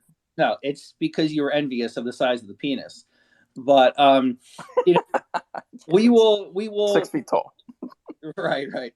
We will continue on, but I mean, really, to be quite honest, you know, the whole thing with the planes, you know, we're going to continue on, but at some point tonight, or maybe we'll have another space on it because I don't want to be too late. I have court in the morning, but you know, some of the abuses that I've seen and I've looked up on the Patriot Act is just fucking atrocious. And you know, however we got here, there's been a decade of the Fourth Amendment runaround. So, you know, don't get me wrong, you got to be a special shitbag to get on that list to hop onto the FISA courts, or you can just be a political opponent named Trump and hop on that list as well. But you know, Hey, Crypto, I want to apologize to Mir and BG, but can you do a quick promo of the podcast, please? oh No, go ahead. Go ahead. yeah, Michael, do you want just a promo in general, or is there one I should be talking about that's coming up? Go ahead, Michael. You handle it. Yeah, I forgot what we're talking about. Like, which one do you want to do? Well, no, I was just going to say, you know, click on Crypto's face. Please subscribe to the podcast. I don't know who we have coming up soon, but we're getting a lot of great guests, guys, and from a little bit broader spectrum than just politics. Mhm. But you can do your thing, Crypto. Yeah, so I'll read it off here in a second. So, guys, as we said, or as Michael just said, if you guys haven't, please do it. I'll pull up our subscription list right now so I can see you guys in real time, and thank you. If you haven't done it, click on my face. It goes to my Twitter bio page. We don't spam you. You may get 3 or 4 emails per week tops. That's how we send out our newsletter. That's how we send out our podcast. So if you guys click on my face, or if you go to my Twitter page, right underneath my bio, you'll see subscribe, and click on that. And that puts you on our newsletter list, meaning once our podcasts are done, they go directly to you. And it's now in the newsletter, but we have sponsored content to keep our servers running. So if there's anything that you want to click on, or if you like, they actually have something that which is kind of weird, that my friend signed up for. There was like these ketogenic meals that she actually liked, and she signed. I think it's probably the only person ever to sign up for something on some of our sponsored content. Yeah, the content is getting better. It started with foot fungus, which might interest you a little bit, but now it's a lot of meal stuff. So Yeah. we're moving up in the bracket. I actually used that fungus that I bought on my taint. So how'd it work out? Yeah, that's where I use it now. But okay. Anyway, so real quick, guys, this is only for September. I haven't gone into October yet. It's just so difficult to keep up with it. On Tuesday, we have Aldo Buttazzoni, really good guy. We're going to have a great conversation with him. We have Hotep Chad coming on September 15th. If you don't know what Hotep is, or the fact that he's, I think, the only white dude carrying the name Hotep, is kind of interesting. September 16th, the day after, we have Bricksuit. September 20th, we have Tom Sawyer, who's on here, Sauer. September 27th, we have Charles Love, who has his own show, obviously on the radio.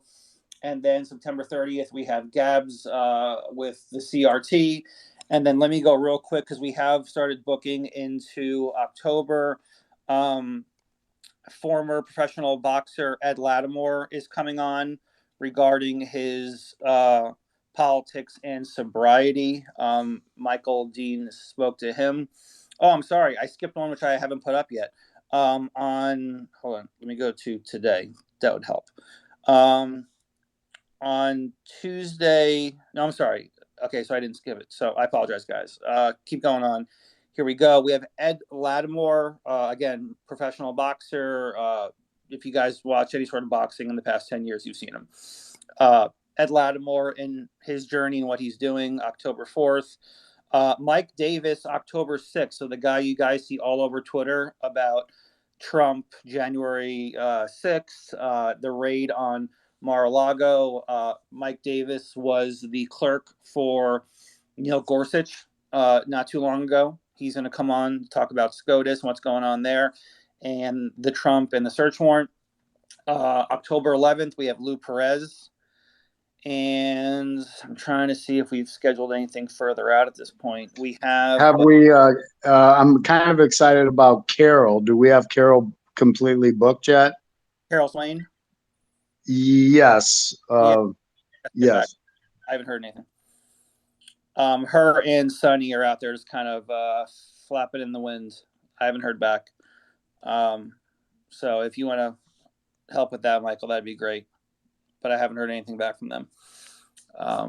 So anyway, that's where we are, guys. So anyway, lots of people were scheduled into mid-October, and that's it, right? So, our newsletter is how we get our podcast out.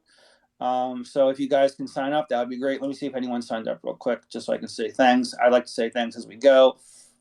Thanks to Ron. Much appreciated. Wow, we got one person out of all these people. We got one person. You guys are killing me. You're some nights are better than others, I guess. Guys, crypto. Hold on. Let me go back 4 hours ago in case this person is even in here, which this is before the space started. Okay.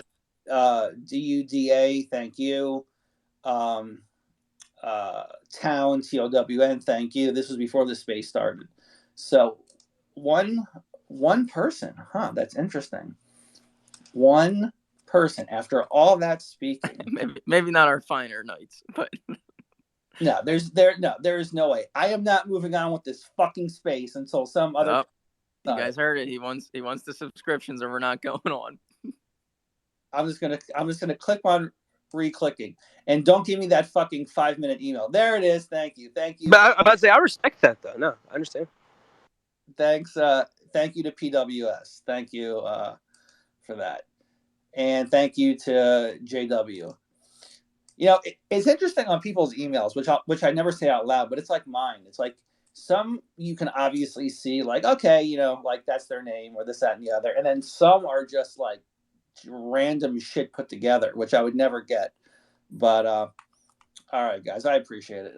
So we have three people that were kind enough to do that. So all right, Mark, where are we? Yeah, I want to do a little bit of a pivot, a little bit off jets and burning and explosions and buildings, but still on 9/11. Do you guys remember the USA chants? Do you remember everyone had American flag on their property and one or two on their cars? Do you remember how even crime slowed down for a few weeks? And then the first of, I remember I went to a couple baseball games and a NASCAR race, and there's always a moment of silence, and there's a USA chance. I mean, it wasn't the United States versus China in a baseball game. It was two U.S. teams and just USA. Everyone was a patriot, and everybody was coming together. And now look at the difference now. So I kind of want to, pivot a little bit in that direction, a little more social, a little bit more domestic patriotism. So, Mark, I do remember, and it's up on Twitter now. I remember when Sammy Sosa came running out to right field for the Cubs, and he had the American flag. Yeah. Let me do this, though, not to rain on your parade. Let me ask you, while everyone was coming together for that, month or two afterwards, do you think they were laughing? And when I say they, I mean the government. Do you think they were laughing behind our backs, saying, look how they're coming together. This is going to be so fucking easy to get this Patriot Act passed. We're going to have so much control over them. They don't even know what's going to happen to them. And look at them cheering for it. You're cheering for it, Mark. You're cheering for your own demise, buddy. I think some people probably thought that, yeah. I didn't know it. I certainly didn't know it. Yeah, I mean, hit his 59th home run a day or two after 9/11. I would have voted for anything that said Patriot. I was just inexperienced, wound up, and the sooner we can get some more Patriot Act, the better. Listen, I want Patriot Act times 2. I want I want Ultra MAGA Patriot Act. I want Ultra MAGA FISA courts. Give me extra secret courts. I don't care. We're going after those guys anyway, right? Yeah. Come on. And lock up anybody that thinks September 11th was an inside job. Right. Nah, that wasn't even a question back then, Michael. Even a question. Give me some of that FISA. Give me FISA with an extra serving of FISA on the side. I want secret courts. I want the CIA out there sniping people. Yeah, I want some posse comitatus to come down. And then 15 years later, harbor some troops. Let's go. Oh yeah, yeah. I got more than enough bedrooms. I will quarter everyone. Yeah, so 15 years later, Obama comes around, and now the joke's on us. Yeah. So, what do you say? We go to the hands, but guys, keep a little bit on the social. We're gonna move on a little bit before we're done. All right. Mira, is this Mira's Booby? Let me look. Yep. Mira's Booby. She's been waiting patiently. Go ahead.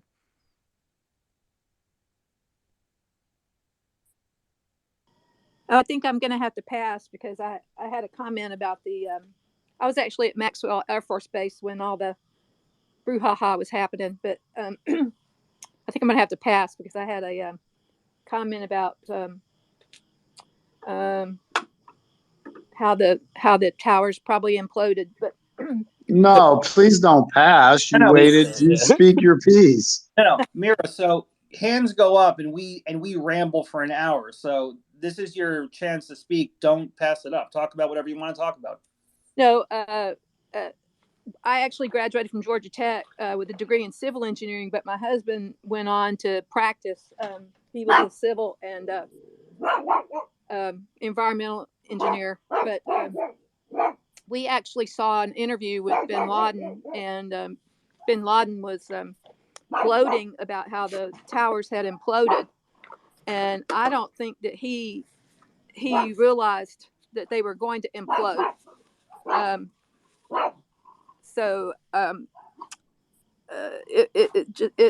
don't think that he knew the cataclysmic damage that it was going to bring. I just thought that he felt that it was just going to be major fire and chaos for the NYPD and the fire department. But he was actually laughing and gloating, when he was showing and talking about how they actually imploded. But if you'll remember, his family was in construction. So I really don't know if he had that planned or if it was to implode like that, or if he was totally surprised. What did it take us? Like 20 years to find that asshole in a cave? Well, they found him in Pakistan, but and that's one thing that I always had a problem with CIA and ISI. They were always coming across the border with each other and doing some deeds in Afghanistan. You can't trust Pakistani ISI. But anyway, that's my take. Well, no, Mira, real quick, you said that you studied in civil engineering, correct? Yeah. Mm-hmm. Yeah. So, what is your opinion on the buildings collapsing the way they did? Probably what they were hearing was the joist, like Crypto's dad. They were the explosions were probably the joist that were expanding from the heat. And I was really surprised that they imploded. But I don't know. Did they have any explosive devices on board? Did they have any? I don't know if C4 would do it, but I don't know. Did they have any of that on the plane? Bin Laden. Well, first I would say, if I'm not mistaken, Crypto's father, I believe, said that the buildings would not have came down with his experience. Am I correct on that, Crypto?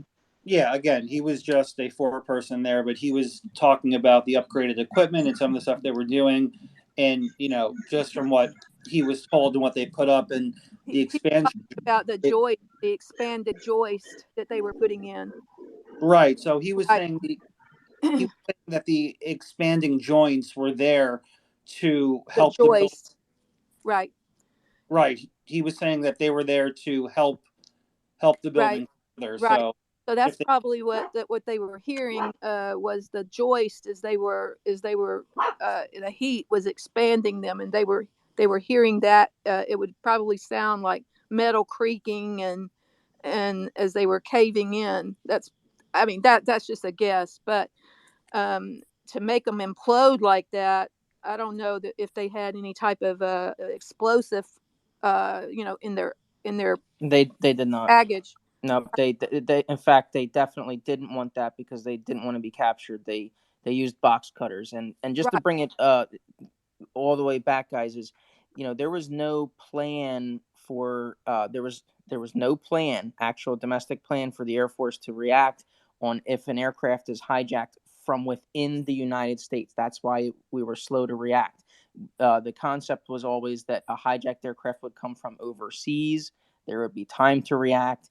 And this is how and why post 9/11 we have fighter wings all along the coast and all over the country covering our airspace from threats from within, not just from without, which was the lack of imagination. Like, if you would have said September 10th, hey, there's a movie coming out, it's going to be great, it's about 19 these guys with bad visas that take over 4 jumbo jets using box cutters and kill 3,000 people, you'd be like, yeah, okay, whatever. Like, that's not gonna fly, no pun intended.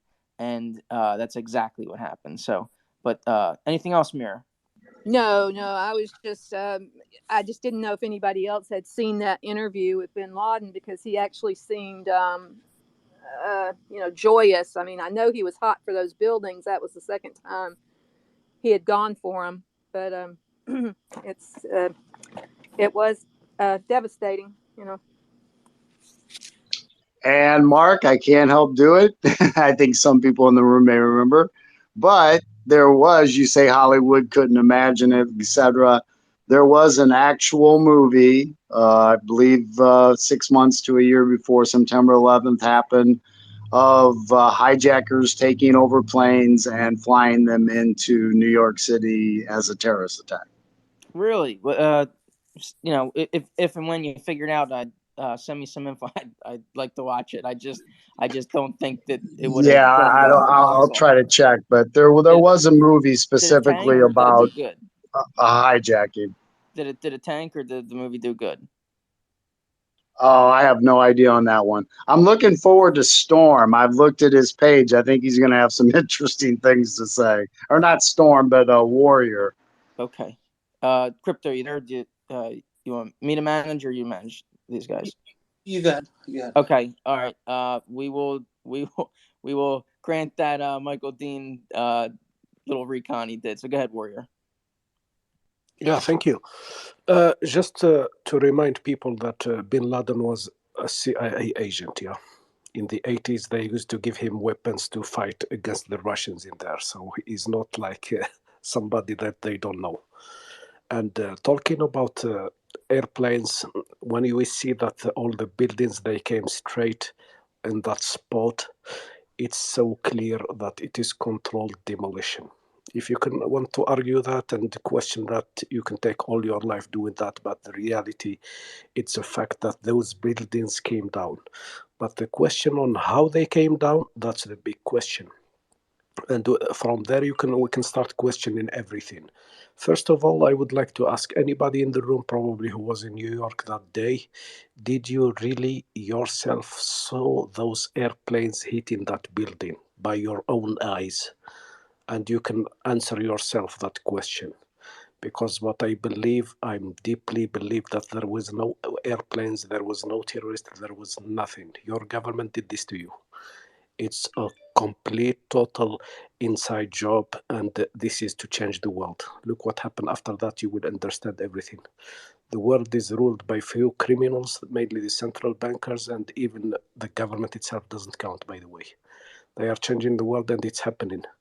I shared two links for, two different, angles of the second building explosion. The alleged second airplane, and there is no airplane in both of those two footages. There is no airplanes. These people, they took their time to weeks and probably months to prepare those buildings for this show. It is a show. So they put all those explosive in that building, preparing it for the Warrior. Yeah. How do you explain all the eyewitnesses and all the footage of the aircraft? You said there's no aircraft. How do you explain that? Yeah, well, first of all, I said I share two footages, real ones. You can see them on top. There is no airplane. Okay, but how do you explain it? How do you? Hold on, I'm telling you, there is no airplanes, and the footages are there.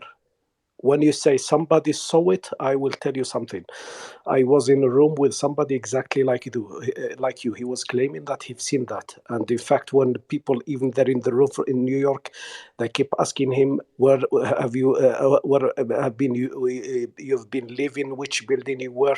He couldn't answer any questions. So somehow he's just making it out. People just keep going with the flow. But I'm just, this is why I said I'm asking anybody, ask yourself in an honest moment, did you really saw those airplanes? Nobody saw them. All what we got it from TV. They told us and they showed us some fake pictures. That's all. Nobody saw any airplanes. So the fact is, it's an inside job. They took their time to put explosives there, and they added probably some. They closed out some floors there to put some diesel, something that can burn, and they did that. And then they took it from there, and the rest is just media from this criminal. So it's so simple. The moment you take your emotions from it, you will understand it's so simple. It's an inside job from a bunch of criminals ruling your government. Time to wake up. All right. I appreciate it. I just, like I said, I think you guys heard me. So we'll go to Patricia. Go ahead, Patricia. I want to say, last speaker, he's speaking truth to you. I just posted something up in the Nest. It's basically the architects and engineers who challenged the 9/11 Commission, that those buildings were taken down by controlled demolition. There has been a lot of information out there that there was thermite that was contained in the debris. Okay, and thermite would not have occurred because of a plane crashing. That's the other thing. The fellow who was speaking before, nobody ever really saw any planes. And I don't know where that comes from, Patricia. There's thousands of people. Mark, can I finish? Let me finish. Probably not, honestly. But Mark, you're just listen. I want you and him to go onto this. You can probably do it in New York right now. Go downtown New York and get on a microphone and try to sell them that story right now. Mark, you're interrupting me, and I didn't. No, that was me. You. Sorry, that was not Mike. That was not Mark. All right, let me finish. Go ahead, Patricia. Go ahead, finish. Okay, so an airplane. First of all, there have been airplanes that have been damaged by hail. Okay, large hail. There are airplanes that are damaged by birds hitting them. Okay, there is no way that a plane is going to go through an entire building. It's just not physically possible for that to happen. Okay? So, Mark, you're laughing. It's okay. Go ahead and laugh. But you guys understand that there were planes, though, right? You guys understand there were. No, there weren't planes. I do believe that it was all. You can say all the rest of the stuff too, but you understand there were too. Like there were planes, though. Like you can say all the other stuff with it. Did you see the planes? Were you there? Did you see the planes? Like I said, go down. All right. We've gone tits up. All right. we've gone tits up. All right. Okay. Listen. Mark, I don't really care at this point. I gotta go to bed at some point, dude. We're gonna get a conversation. I had Parsons up here. I'm sure he'll have things to say. Storm City's back up. I'm sure he'll have things to say. Let Patricia speak. I wasn't there, so I can't tell you if planes were there or not. I've seen a lot of footage that showed planes. But listen, I wake up in the morning and the sun's there, right? I don't have to put two and two together to know that the sun rose, right? So, I use a little logical common sense. There's thousands of people saying there were planes there. Patricia's saying they're not. That's fine. I personally don't give a shit. Just let her finish, all right? Yeah. Okay. All right. Thank you. VG, please. Patricia, go ahead. Okay. I have to unmute her. Hold on. Okay. So we all know what CGI is, computer generated images. I remember when 9/11 happened, okay, because I was home, got a phone call. I was doing my regular work here. My kids were all in school. I worked from home at the time. I remember when it happened. When I first saw the footage on CNN, which is, I don't even watch any TV. I cut my TV off. What I saw was not what I saw later. Okay.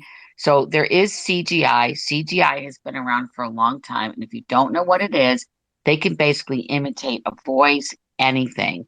And all you have to do is put an image in a person's mind. What I am going on, and like I said, I put it up in the nest.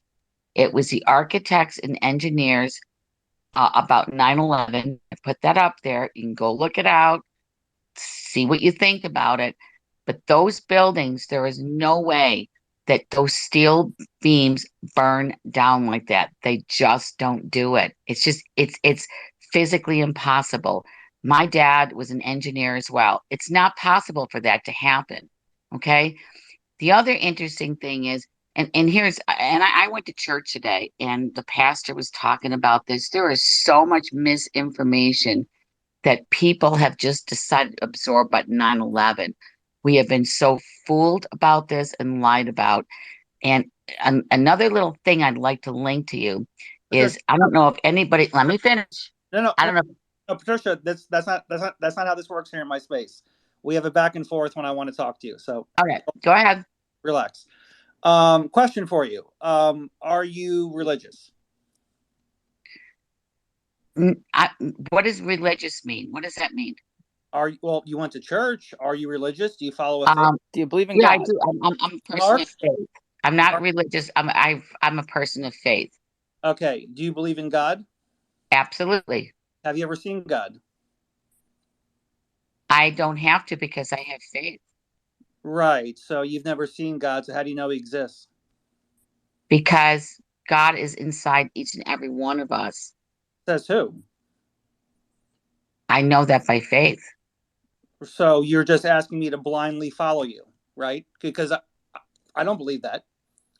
Well, let's get outside of the whole faith thing and let's talk about what happened 9/11. No. I think the faith thing is a great way to show your hypocrisy on this topic. So I want to know explain to me how there's a God and that I know there's a God.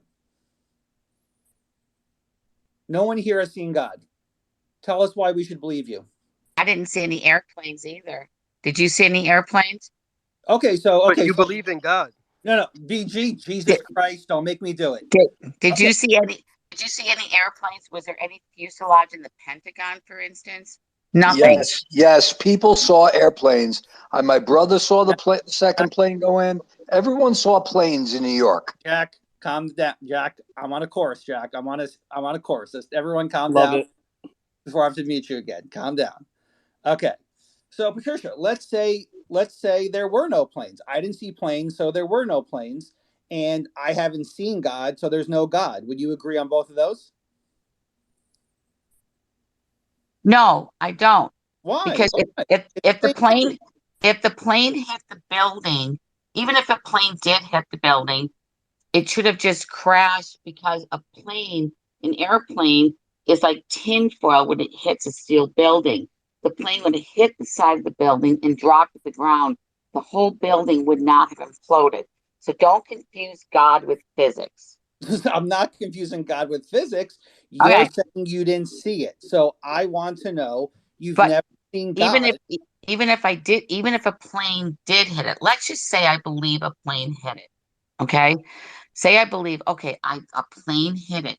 the plane would have basically bounced off the building and hit the ground. The whole building would not have toppled on itself. According to who? You? No, according to the architects and engineers. And if Bounce off the building.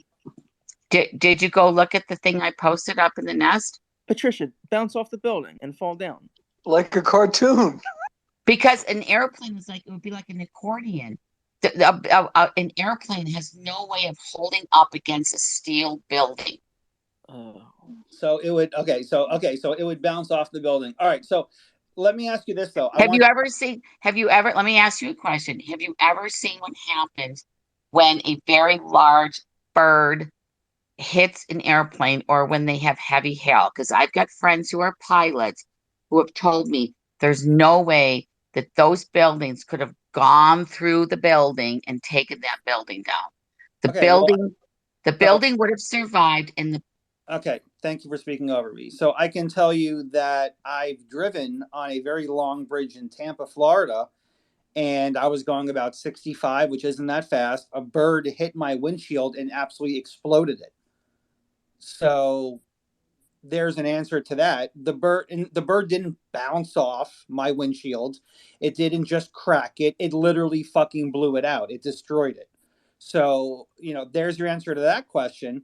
But I find it so hypocritical that you want everyone to just take your word on something about the planes, but when it comes to your faith in God, that's hands off. I find that kind of amazing. So, Patricia, I'm going to move you down. Have a great night. Mark, I'm going back to you. Go ahead. Yeah, thanks. I'm just if the planes bounce off the buildings, then how do cars get through buildings? Planes don't bounce off buildings. Geez, sounds quite. That was a really good point. Thanks. Yeah. I mean, I've seen cars in buildings, like I've seen it. I don't understand how a plane couldn't, just because they're a little lighter and but they're going fast, guys. I cannot imagine a plane going full speed into a building and bounce off of it like it's rubber, falling down, and then fall down. Like that it doesn't make sense. By the way, it's a fair argument or speculation because none of us here know if there's extra detonations or how coordinated or what level of government is in here. But there was physical evidence and debris all over the place. People seen it. How do you CGI 150, 200 cameras that saw it and 300,000 people that seen it? And how do you get a jumbo jet engine that penetrated the building? Okay, because that's a little more dense than your tin can aircraft. The engine itself, and that thing ended up at a gas station. Mark, the other and you thing, you do have to apply physics there because the mass and the velocity. I mean, I'm sorry that going into glass, it would. Thanks. Okay, well, Mark, I mean, if there's one person I'm going to believe on this who I haven't met, it's going to be Colonel Rob Manis, and he said he was there. He found parts. So. Listen, I wasn't there. Trying to find people who were there, who saw the plane, are probably dead. So that's a tough ask. But if you're going to be hypocritical about that, but just say that I have a faith in God, and I don't mean to offend anyone, and if I did, be quite honest, I don't give a fuck. But you can't tell me that, believe this because of the physics. Because, people who are engineers on this, they're like doctors, right? You can find a doctor to say anything for anything. Yes. As a lawyer, I am now in the civil world. I can find a lawyer that can say anything about any injury or where it came from or what the spasm is or the disc or anything like that. And the other side will find a doctor that will say the exact opposite. But if you're going to say that just because no one's seen it, it didn't happen, then that means your whole fucking religion is a farce. And I don't mean to be rude about it. I'm Jewish. I have my own religion. I'm not really religious per se, so I can, have these kind of thoughts and I can say what I want to say. But, just if you're going to go with the whole, you didn't see it, so it's not there. Well, stop going to church then, because you didn't fucking see any of that either. So, it's just, don't be hypocritical about it is all I'm saying.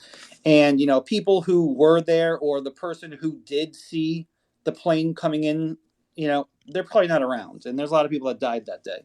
So, again, whether they died by plane, by the plane bouncing off, and and the windows and the rubber and the joints expanding, and listen, I don't know, but next I'm going to hear from someone that there were no bodies that day. That's going to come next. So, all right, Mark, we'll go to you. I don't mind a little 5D, but we got to bring it back to reality at some point.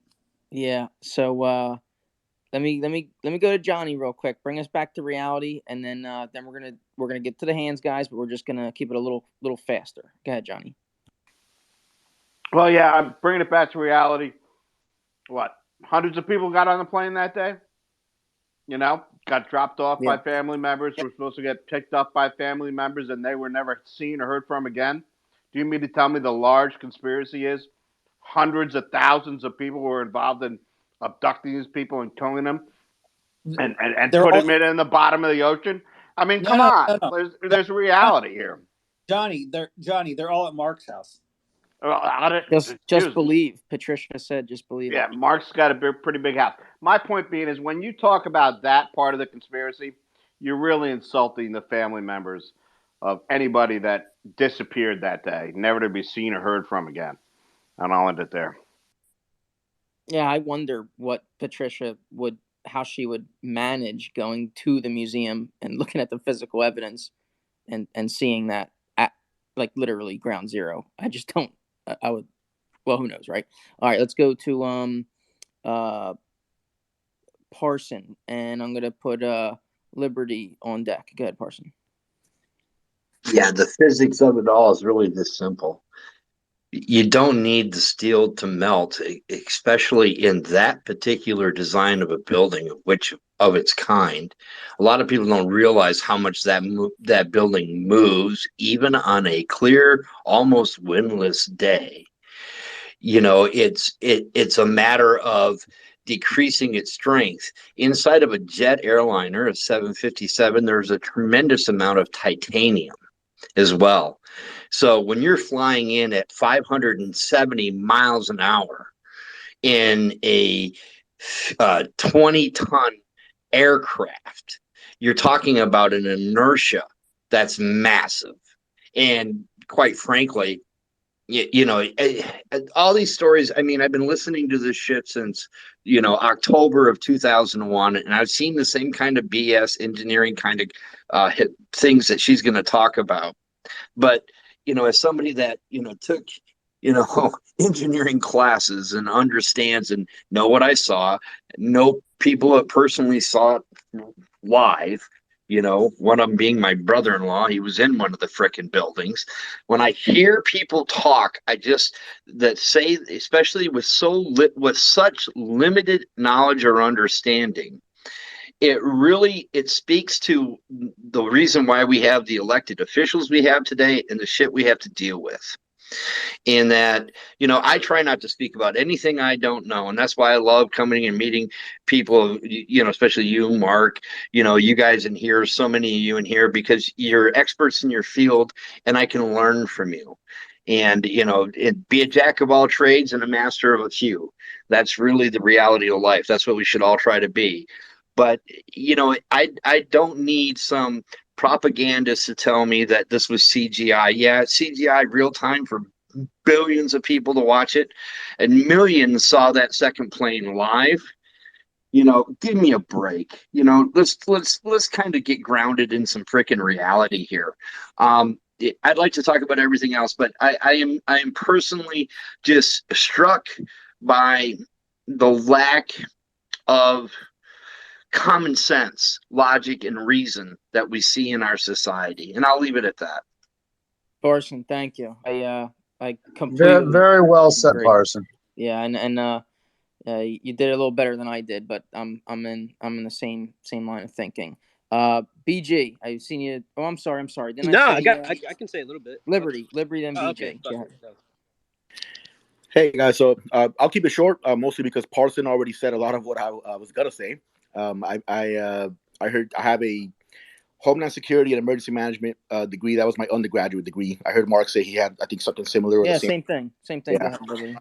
And so you probably did the same thing I did, which is you do case studies on pretty much every major structural engineering, bridge collapse, building collapse, and every major airline disaster that's ever happened.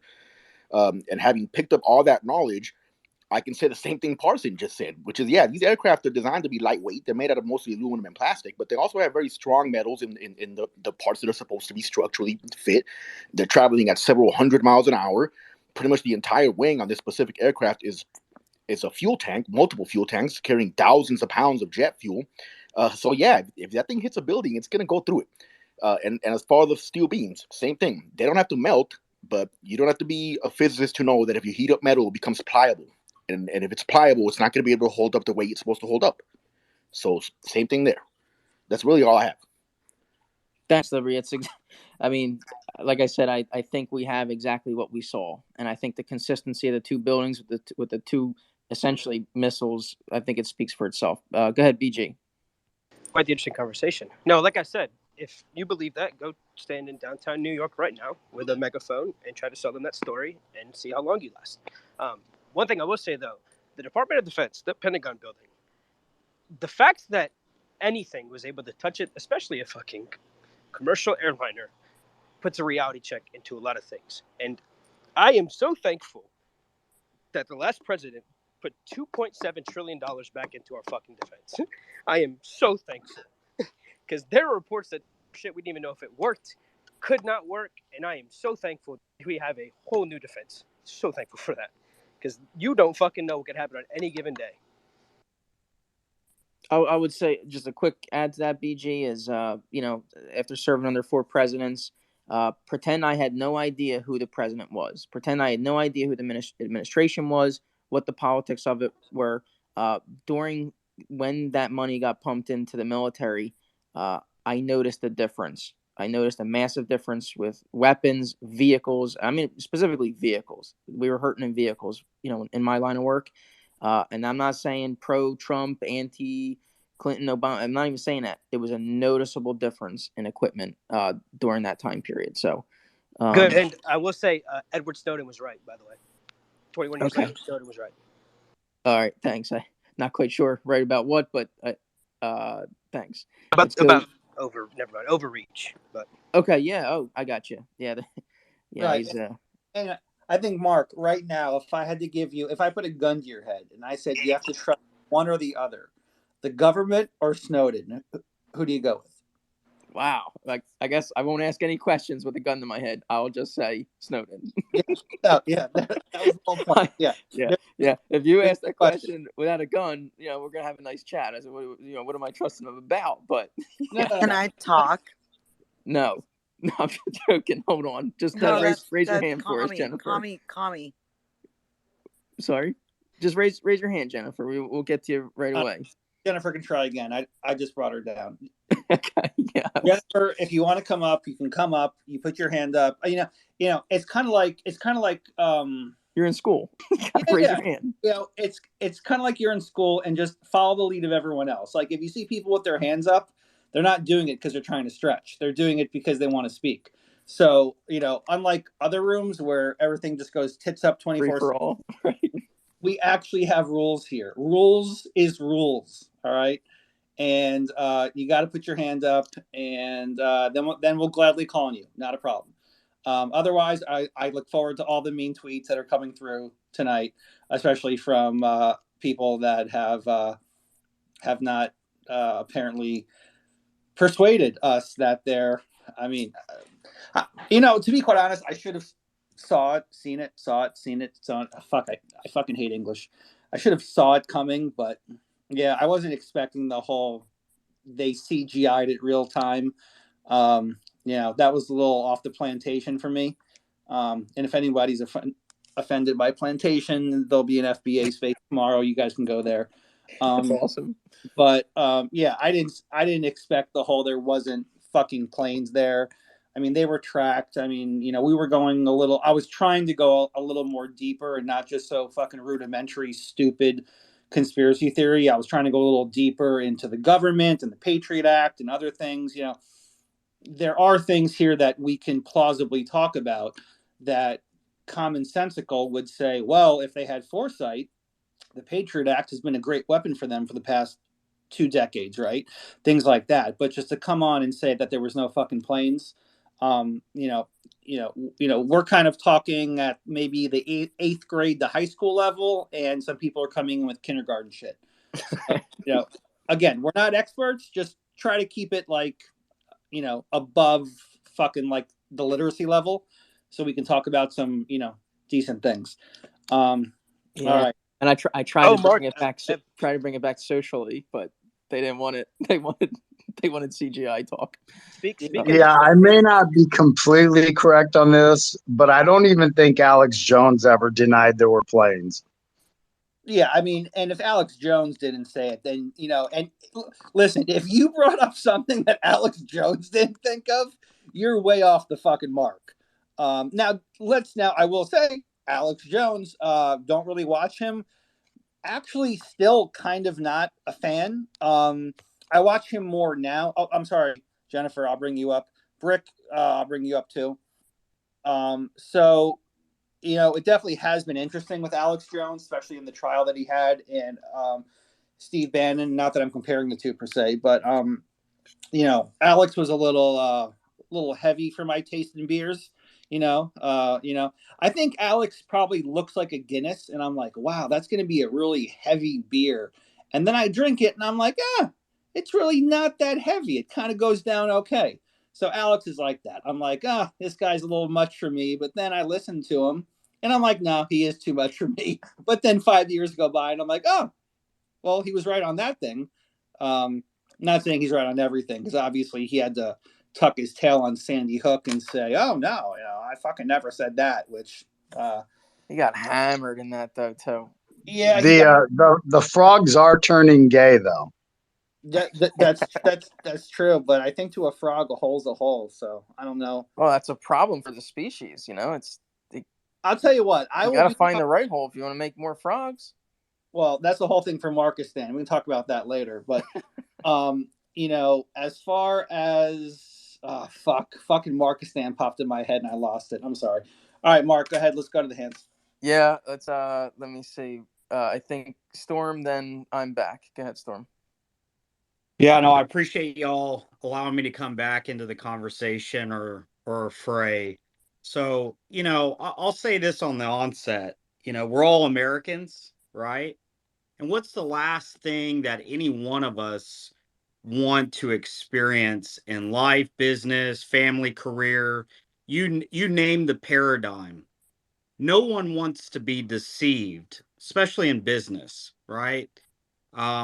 So, when it comes to superficial arguments, I mean, yeah, the majority of us were not present. That's why I think dismissing the testimony of folks that were present and leading up is what a proper investigation should look like. In the Warren Commission, if you're going to place a former World Bank president on that council, for me, that's a smoking gun. Everyone in this room can disagree. Everyone can say, oh, that just, was for this or for that or whatever they want to make up. But at the end of the day, it speaks volumes into what we're looking at. So you can't look at this from the paradigm perspective of not taking into account what crypto lawyers talked about, the Patriot Act, the New American Century, the events that came after. I mean, once you start breaking down and quantifying, I don't care what your background is. I don't care what your experiences are. I realize this is a heated conversation, but the light of day and truth must come out. And so, when we get into the nuances of different things, there's video footages of these people putting together this structure, 110 stories. The core columns of this building was not like any lightweight building in any of the metro cities that we know. This was a monumental building that was put up. And, a lot of the arguments that I listened to about the counter side is, you got to be open-minded. Okay, well, taking the fact that these engines are not no paperweights, right?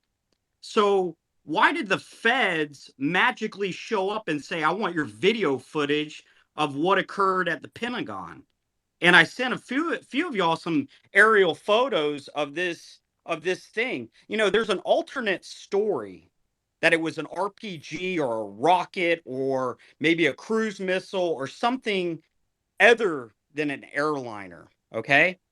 And it may be laughable. It may not be true. I don't know if it's true. I just know that that alternate narrative does exist.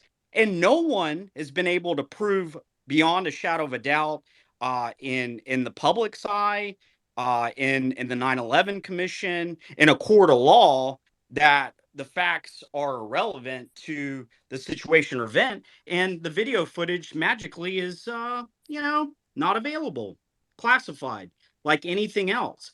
And so, where are the engines from the day that the Pentagon, that supposedly this airliner crashed into it? Where are those engines? You're telling me that DOD personnel showed up on the scene with no crane, no heavy equipment, and they just yanked out those engines? They just magically made them part of the cleanup effort? And there's a lot of people that will say, I was there, I witnessed it.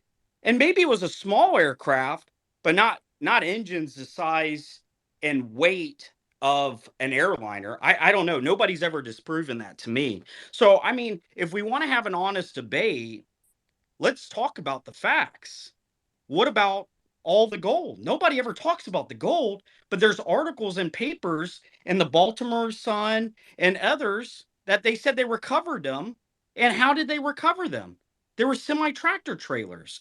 I personally know a guy that was installing fiber optics at that time in New York City. My father grew up in Queens. And I tell you what, if New Yorkers knew the truth about New York, what happened that day, I think it'd be a completely different story by the next day. We would be demanding the truth. So I'm gonna Hey, pause here and Storm. land the plane. But I understand it's a heated topic, but at the same time, we can't dismiss people and what their views are and what they've been exposed to. I mean, we have to listen to everyone, because 20 years ago, I know where I woke up and watched the second plane hit. There's helicopters that have better vantage points than any of us have ever seen. So, I mean, we have to look at everything.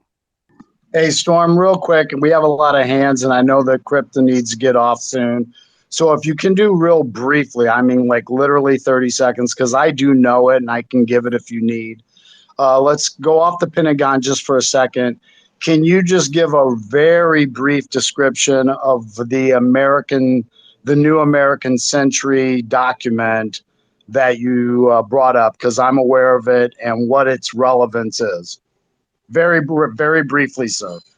Well, I can't speak to it, but there's, it's open public record. Those files you can put your hands on and read through it.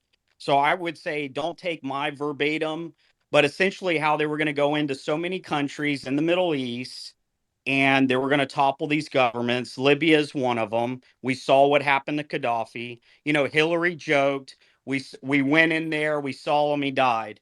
And we know also from Libya what occurred, in Benghazi. So, the New American Century was a roadmap that was written prior to what happened in September 11th. So, once you start looking at the timeline of events, if I ever passed the bar and I was caught in a courtroom, the timeline of events speak to what occurs. And if you can speak to that, you're going to win any case in a courtroom. And Crypto knows that. Yeah, so let's go to the hands, because I know we want to go. I will say very briefly, the big thing to that New American Century, the quote, if you will, or whatever, was, as you said, the plan to go into Iraq, Syria, Libya, etc. The end purpose was Iran. That all kind of makes sense if you look at the Middle East, let's just say strategy. But the big quote to it was when they did that, which was a what's it called when people get together and they all think about like how to do strategy, whatever that's called. But anyway, the point. Foreign relations. No. But anyway, let's do quickly. Think tank. Thank you. The point being is that they all signed it, basically saying that the American public would never go for that type of military event or strategy unless, and this was their words, unless there was a new Pearl Harbor style event. And that was at least 5 to 6 years before the event. Yeah. All right. We'll go back to the hands. I would just very quickly say that speculative motive versus what we actually watched and what actually happened are very, very far apart. So I want to go to Brick real quick because he's been popping up and down, and then I'm sorry, I'm back. We'll go to you next. So, Brick, where are we getting this right? Where are we getting this thing wrong? Well, I can say this. Obviously, I got in the conversation late, so I haven't heard everybody's arguments here. But categorically, I'm 100% certain that actual planes with living humans on them impacted all the structures that where they were claimed to impact on 9/11. As for engines not being pulled out with the crane at 600 miles an hour against masonry and concrete and steel, and those engines are spinning at the time at whatever their normal RPMs are, they're just going to get vaporized. They don't stay together like a water landing, like a crash onto the ground and some tumble. I mean, it's a catastrophic impact. Everything is pulverized. There are no large pieces of anything to take out of that type of structure. Actual video of both impacts, both planes, no way to fake that in real time. And honestly, the notion that the amount of people who would have to be in on a conspiracy of this size, and yet none of them have spilled the beans so far along after it, is it's just laughable that we would think that they would have that type of operational security to lock up the greatest secret of the 20th century for that period of time. I can understand how you can be skeptical of certain events, but remember, you're talking about the center structure of the core of the World Trade Center. Yes, it was strong, but it did not support the entire structure. The skin, the actual skin of both towers was structural. And when it could no longer support weight because of the softening of the cross-member steel beams within after their fireproofing burned off, it could no longer bear the weight of the structure, and that's why the collapse occurred, also with damage to the internal cores. But the skin on the World Trade Centers was not just ornamentation. It was actual load-bearing structure. And when it was lost, the towers were doomed. And that's why we saw them collapse in the way that they did, in which they literally, the floors pancaked from above down on top of each other because one floor failed, and that floor fell on the one underneath it. And then that doubled the load, which caused another failure. And then the cascade was on. That's why those towers collapsed vertically into their own footprints. Anybody who says that those impacts were not by actually hijacked airlines, I have a hard time taking you seriously. What about World Trade Center Building 7? What about the third building that collapsed at 5 in the afternoon? That was just all mapped out and collapsed on itself, just isolatedly. I mean, how do you explain World Trade Center Building 7? I'm not speaking to World Trade Center 7. I'm speaking to Okay, fair enough. What about the asbestos in World Trade Center Twin Towers? What about the asbestos that was discovered in these buildings, and it was told that they needed to replace or remove all the asbestos in both these 110 floors? Yeah, I mean that's standard bureaucratic environmental health hazard OSHA mitigation. I mean that happens everywhere people are working where asbestos is discovered. I mean that's just going to so if you want to cover up a $2 trillion waste and fraud, you're telling me corporations can't compartmentalize? Our government's never lied to us about Gulf of Tonka, JFK, or any number of events that have occurred over this 200-year period of history. Yeah. We just believe our government wholeheartedly. Of course not. But let's think about the amount of people relative Hey, to Brick, adult Brick, I'm dog. sorry to interrupt. I'm sorry to interrupt, Brick. Hey, Storm, you know I love you. I respect you. Let's not interrupt Brick again, please. No, I don't mind the questions, but those events that happen where the government has fewer people that are knowledgeable about the event, yes, they can absolutely effectively manage a cover up. Potentially, it will not last forever. It won't. But so many people must have been involved. If you want to say that the 9/11 attacks were conspiratorial in nature across the board, I'm from San Diego. Some of the men who were flying that plane trained here in San Diego. We're not happy about it, but it's a fact. And after it occurred, there are people, yeah, that guy was a pilot, Atta, I think one of the main guys, studied flight school at Gillespie Field or Montgomery Field here in San Diego County. So, these are not people with, it's an actual thing. It really happened. We were caught with our guard down. Should we have known about it? Perhaps if we were gaming threat assessment better, we would have been open to it. But, how do you convince people to believe that this is possible to, have full fighters ready to go on combat air patrol at a minute's notice in complete peacetime, or to have active air, ground to air missile batteries in city? You would never be able to convince anybody that was a worthwhile expenditure prior to 9/11 happening. Why were the fighter jets told to stand down that day? I can Wait. Slow down. Stop. Who's interrupting, Brick? I'm not sure, but yeah, let me. Guys, hold on. Mark? Yes. Are you able to run a fucking room? Oh, I didn't know I had the controls. All right. Okay. Yes. All right. Yes. All you have right.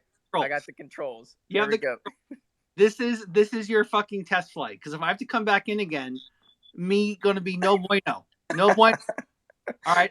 I'm trying to work on the millennials. Gotcha, boss. Put the heat on me. Okay. Yeah. I'm watching now. I'm fucking watching now. All right. Glad you're here now. So, what I hear a lot of. Let me just wrap up what I wanted to say. And it's like you could not, in my mind, keep that many people cannot keep a secret of that magnitude for the length of time with the amount of scrutiny that's been involved on it. It just doesn't fly. And there is a principle, I understand that, to consider alternate event patterns or things like that. But a principle I like to apply, and it's not always right, but it most of the time is Occam's razor. And that is the simplest explanation is often the one that is true.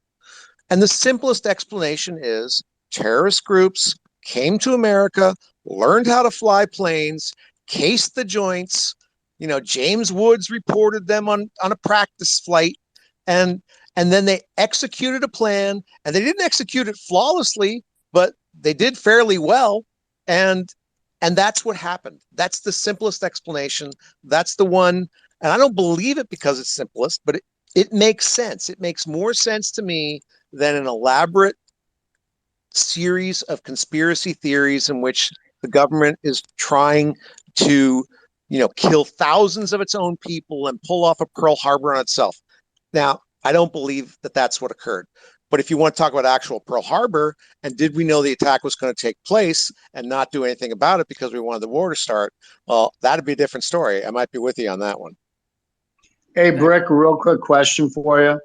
And thank you. So well said as usual. So Occam's razor, and you said let's keep it as simple as possible. I myself believe there were planes. I'm not going to go into all that. With the Pentagon, correct? A plane hit it. Let's say a plane hit it. Whatever, doesn't matter. Here's my question. The most secured, videotaped, whatever you want to call it, building in the entire world. Why has there never been one video of a plane hitting that building? There is one, Michael. I think that the problem with it is the plane was traveling at approximately 450 miles per hour, and the frame rate on the video was not really great. And yeah, were there a lot of video cameras covering the Pentagon? Yes, but we know the government surveillance of itself is not necessarily perfect.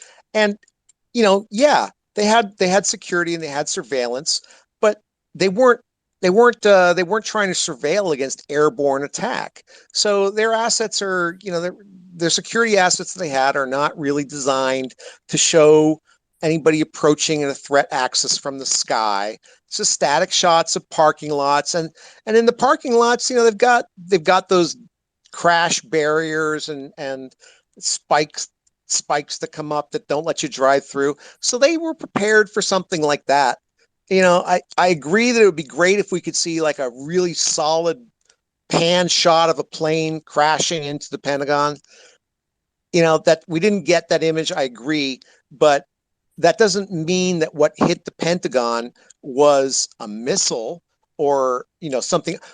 That plane took off from an airport. Where did it go? Is it hanging out with that MH130 thing or whatever plane disappeared off Australia? That plane had to go somewhere, and it was tracked by radar, and that's where it went. Thanks, No, Brick. yeah, real quick, Brick. I completely agree with you on keep the. moving, Michael. I'm gonna get reprimanded here. The boss already put me on notice, so thank you. I just say this. I'm completely with you, Brick. I mean, guys, how a giant conspiracy or even a tiny one, two drug dealers, okay, how they get popped, how a thief gets popped, and a shoplifter is somebody sees something, somebody says something. If you're drilling holes and putting explosives in buildings, okay, the building manager, the custodian, the young cop on the beat that sees this, or the guy even doing it, there's going to be a whistleblower.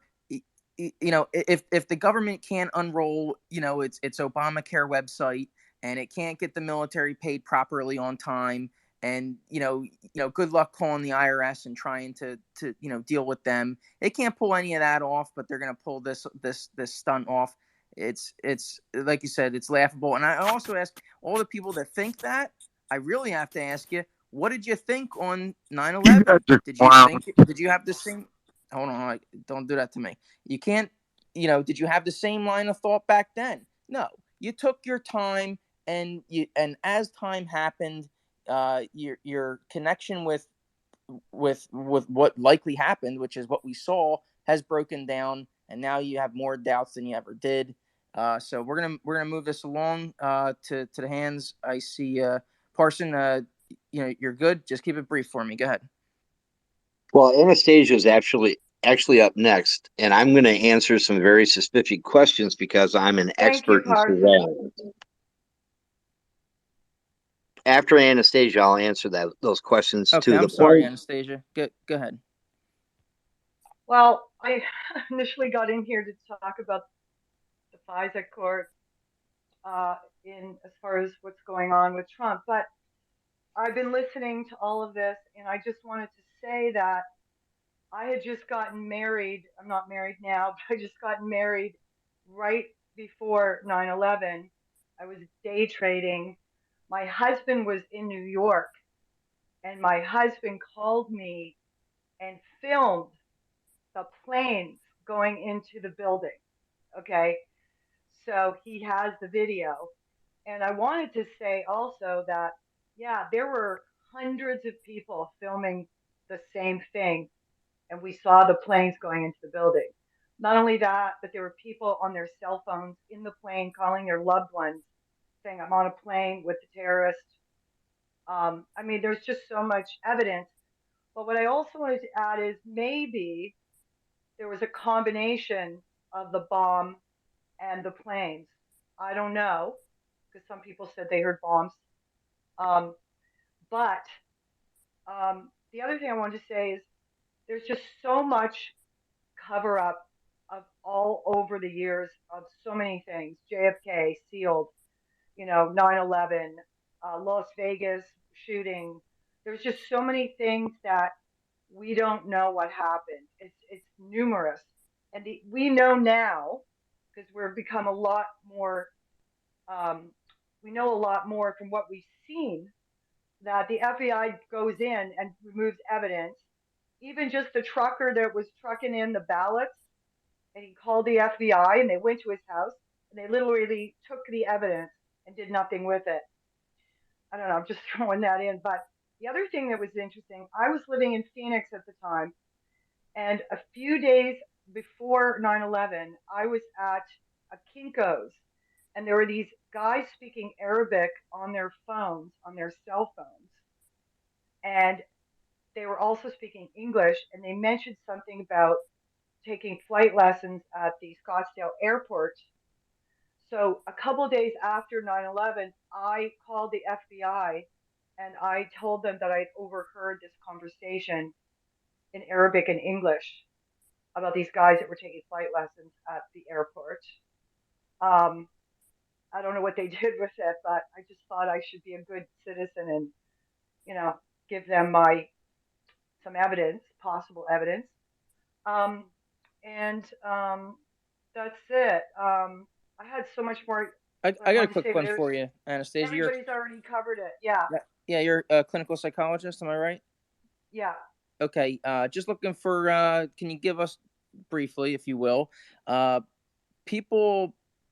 I want to know about people who have trouble with trauma, with reality. Like you see a lot of PTSD with people in combat, and they struggle managing watching horrible stuff. And what I'm trying to get at here is, are some people in denial that these atrocities happened, or that people did this maliciously, and they can't manage it? Therefore, they'll come up with these wild, crazy theories.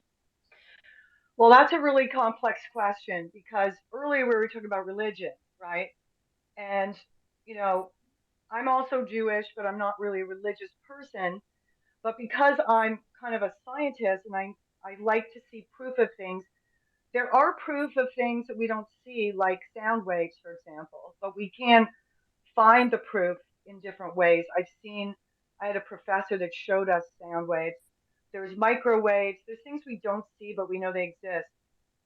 But people use religion, they use denial. So have you ever tried to convince someone who's either maybe a Democrat or a normie, whatever you want to call them, to show them what's really going on right now? Okay. And you can send them so many things and they will not see it. And that's called confirmation bias in psychology. It's if you believe something that you don't want to hear or know for whatever reason. So one reason would be you don't want to hear it because it's too scary. Like we know stuff about the World Economic Forum, and every day there's this low level of anxiety knowing what Biden is doing and what WEF is planning. So we have this low level anxiety, but we know about all this. Some people do not want to know. They don't want to have the anxiety. They don't want to know. They just what ignorance is bliss. Okay, those people will fight to deny. Okay, so with the trauma, some people, and I'm actually doing I'm going to be writing a book, and I'm actually doing some research right now on which people can have traumatic events and not suffer from them, and which people can't let go of them. So I work with some people who have traumas from their childhood, and I've worked with them for months and months, and they still can't stop bringing it into the present moment. And there's other people like me, for example. I was in a traumatic car accident when I was 18, and I've had about a couple other things happen. But somehow I just move through it, and it doesn't apply to anything I'm doing. So I find it fascinating what kinds of people can live through that. The other thing with trauma, I'm actually reading a book right now called The Body Keeps the Score by Van der Kolk. He's one of Peter Levine and Van der Kolk are the two experts on trauma in the body.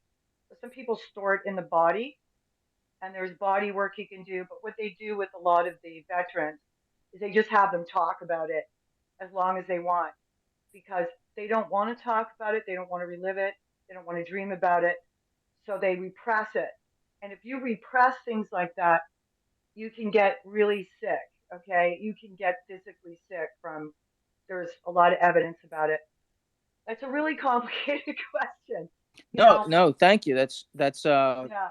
No, you pretty much hit it. What did you say? Cognitive. No, it's called confirmation bias. That's right. I'm sorry. Confirmation so you have bias. a bias to confirm what you believe. Yes. So you don't want to hear the other side of the story. Yeah. Thanks so much. Yeah, you're welcome. And if you do need a subject on for your book on someone that has seen or experienced but is managing, moving on, let me know. But thank Okay, you.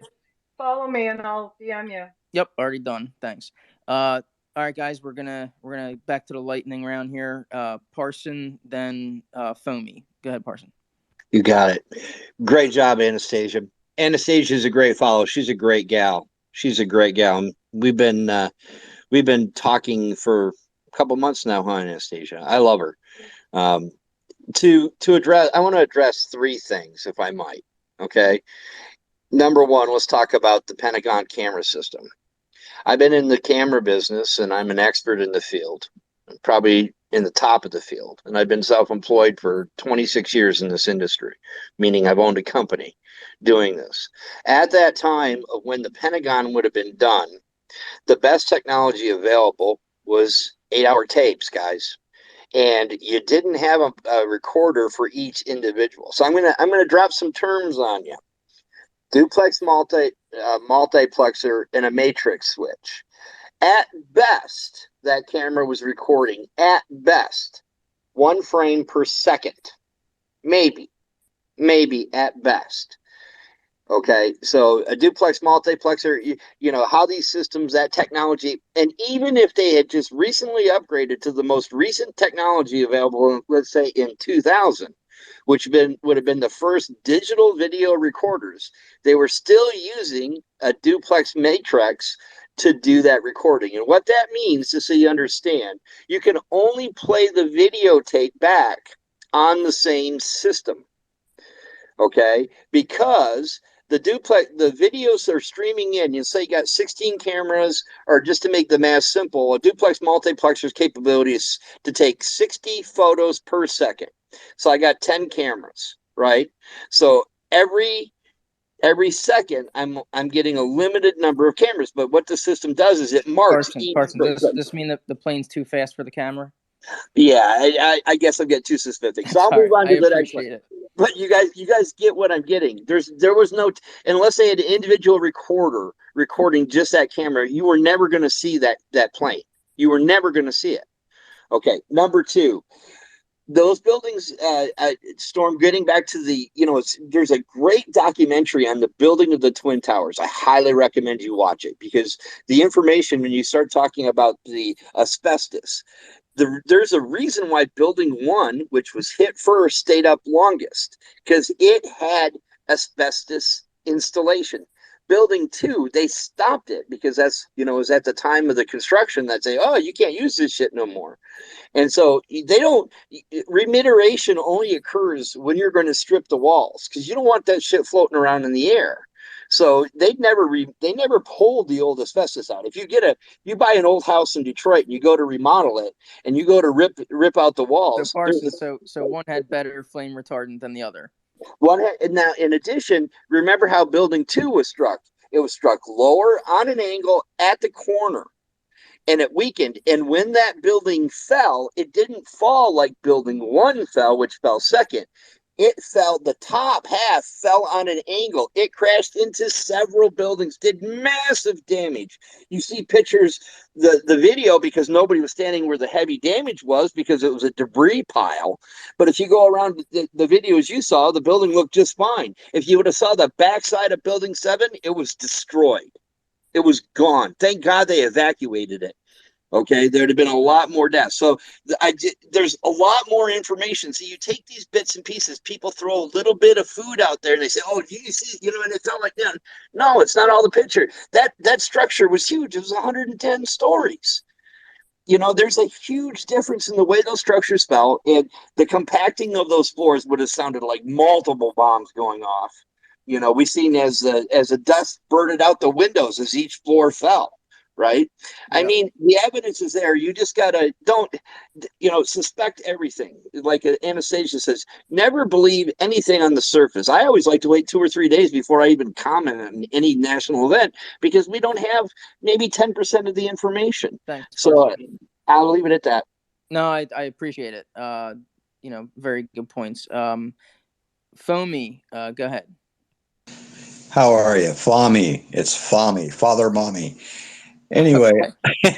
it's all right, man. Go I'm a ahead. single father. Does that mean you're a father and a mommy? What does that mean?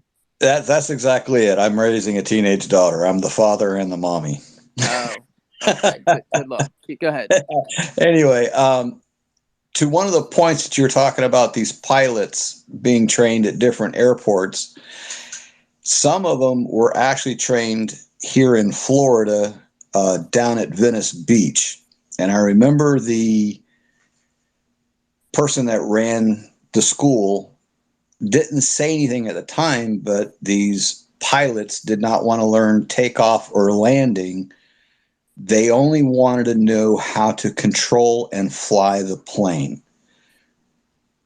And it wasn't until after the towers were hit did he realize he helped train some of the ones that flew the planes into the towers.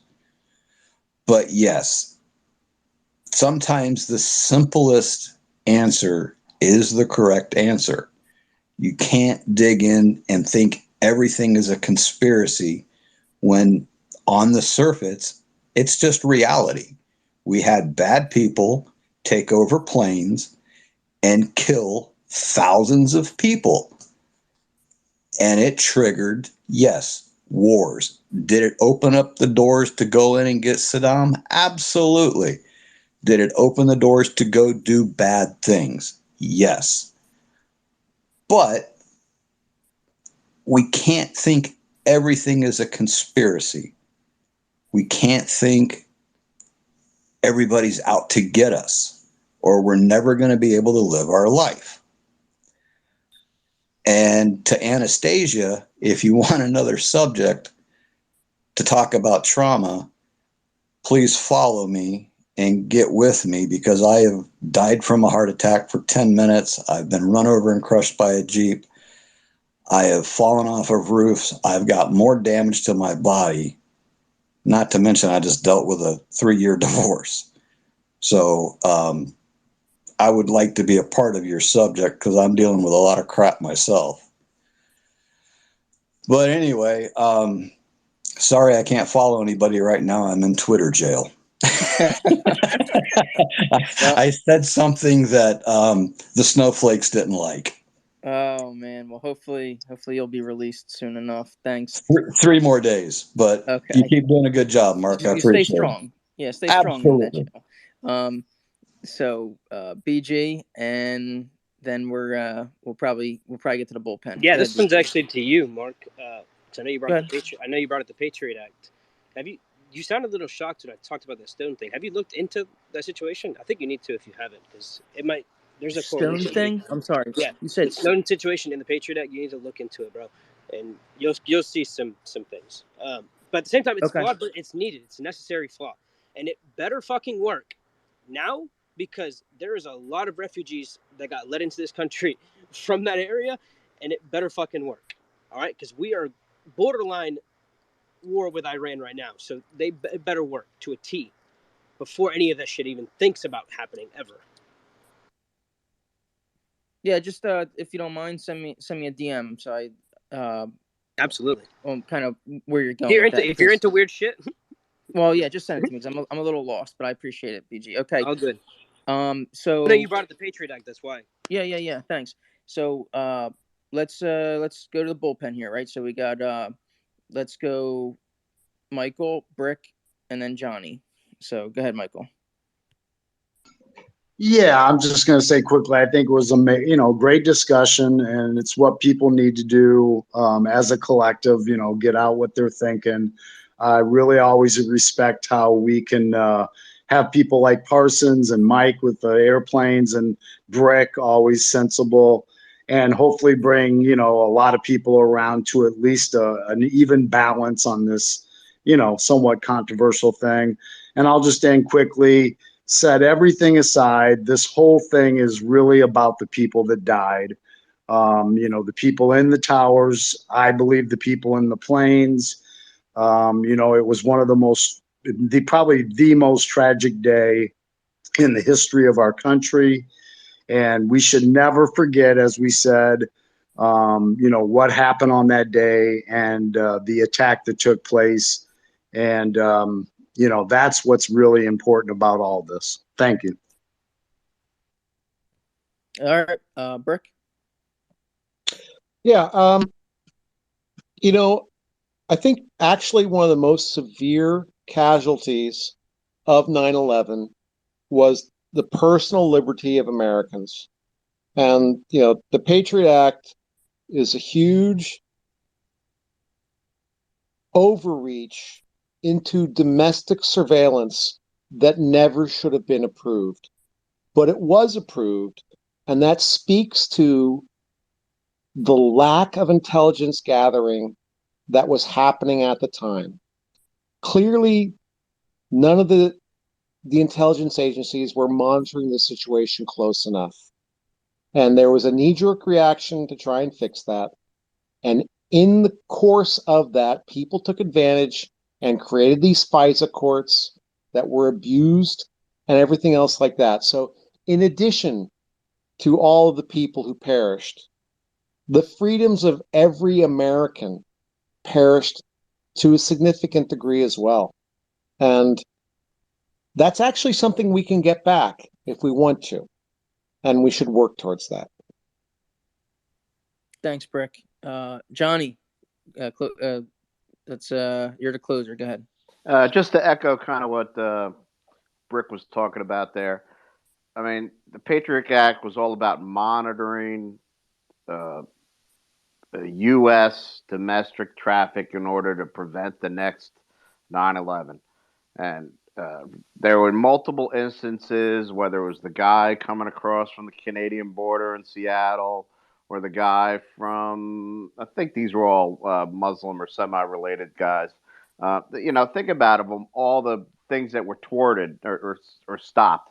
None of that had anything to do with the surveilling of electronic communications. As far as I know, there was only one crime that was caught on tape from the Patriot Act, and that goes back to, I even forget the city, some Muslim honor killing of his daughter in his living room was captured via that method of intelligence. And even the FBI then refused to almost give it over.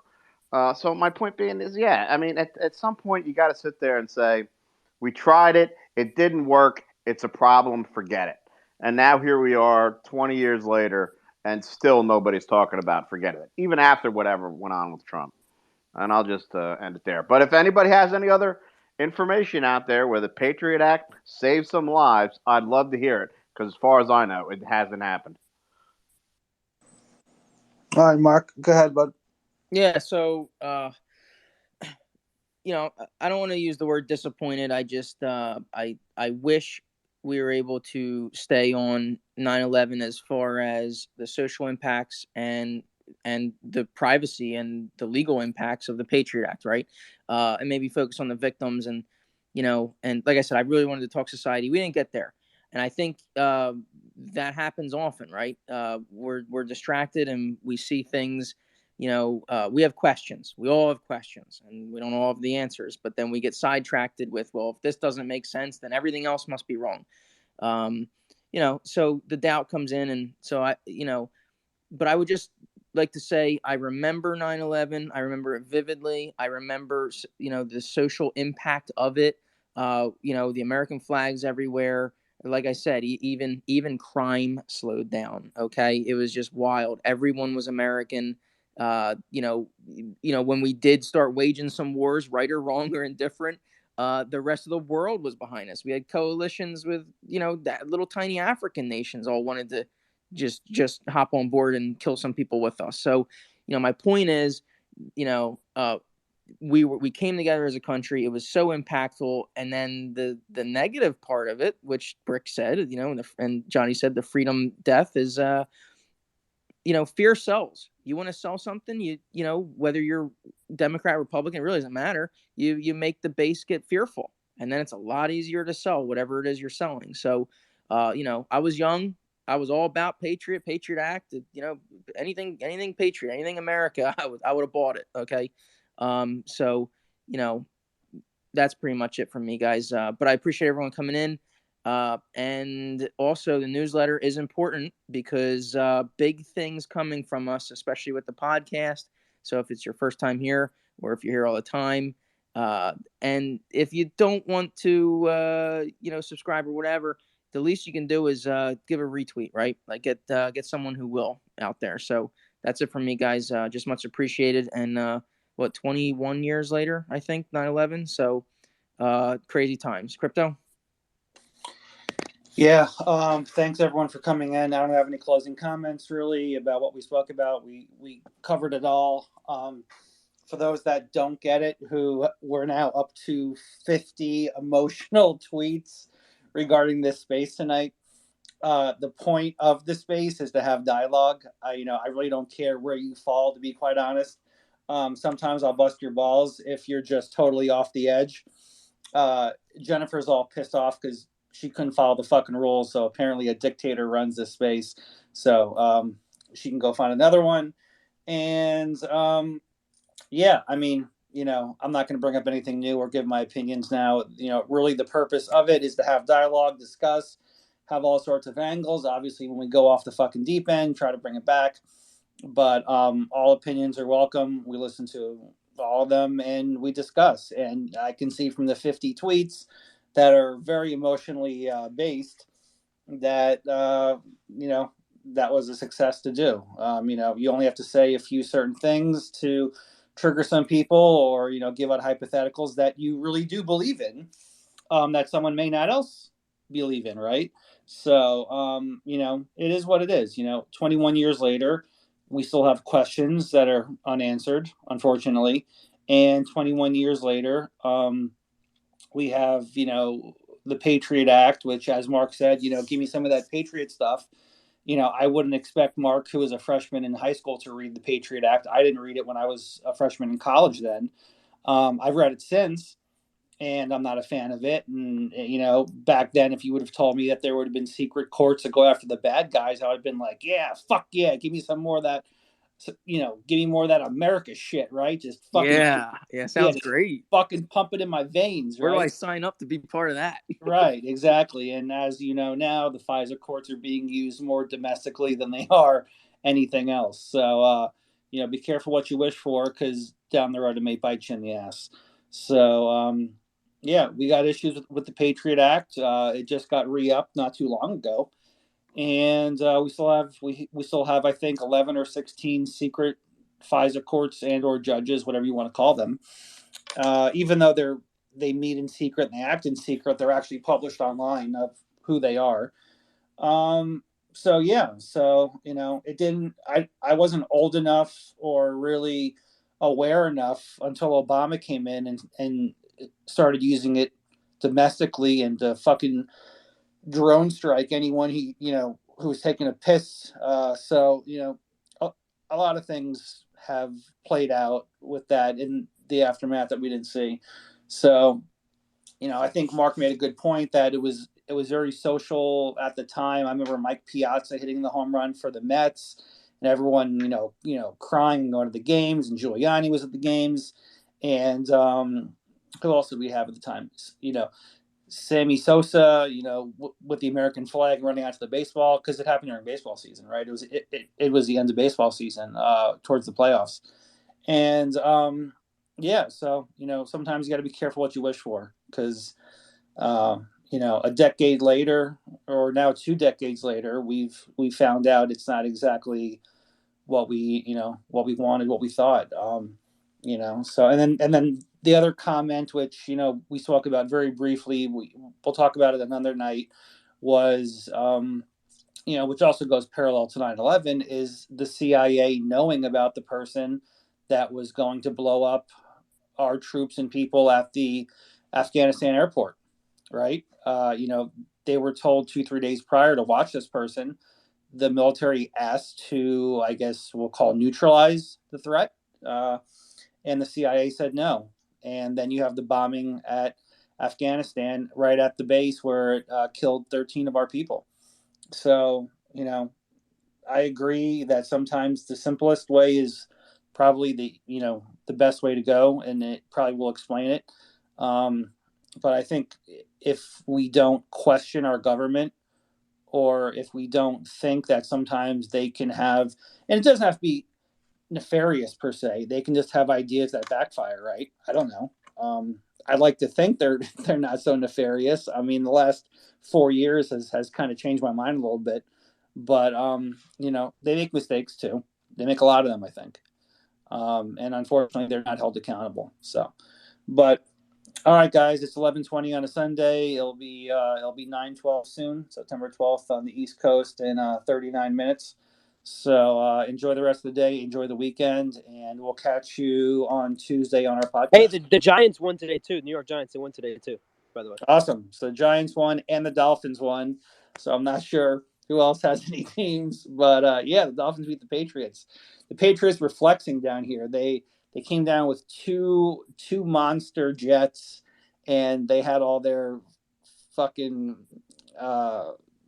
Super Bowl, all the paint job they had on it. So yeah, it was pretty impressive. But we'll see. And thanks, Michael. Yes. I'm glad you guys got your Super Bowl win today.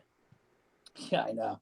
And thanks to Michael. Yes, we're all aware that the Gators lost yesterday to Kentucky, so we're gonna have to do something about that. So, but at least I'm not a Hurricanes or a Florida State fan. Things could be worse. But all right, guys, have a great night.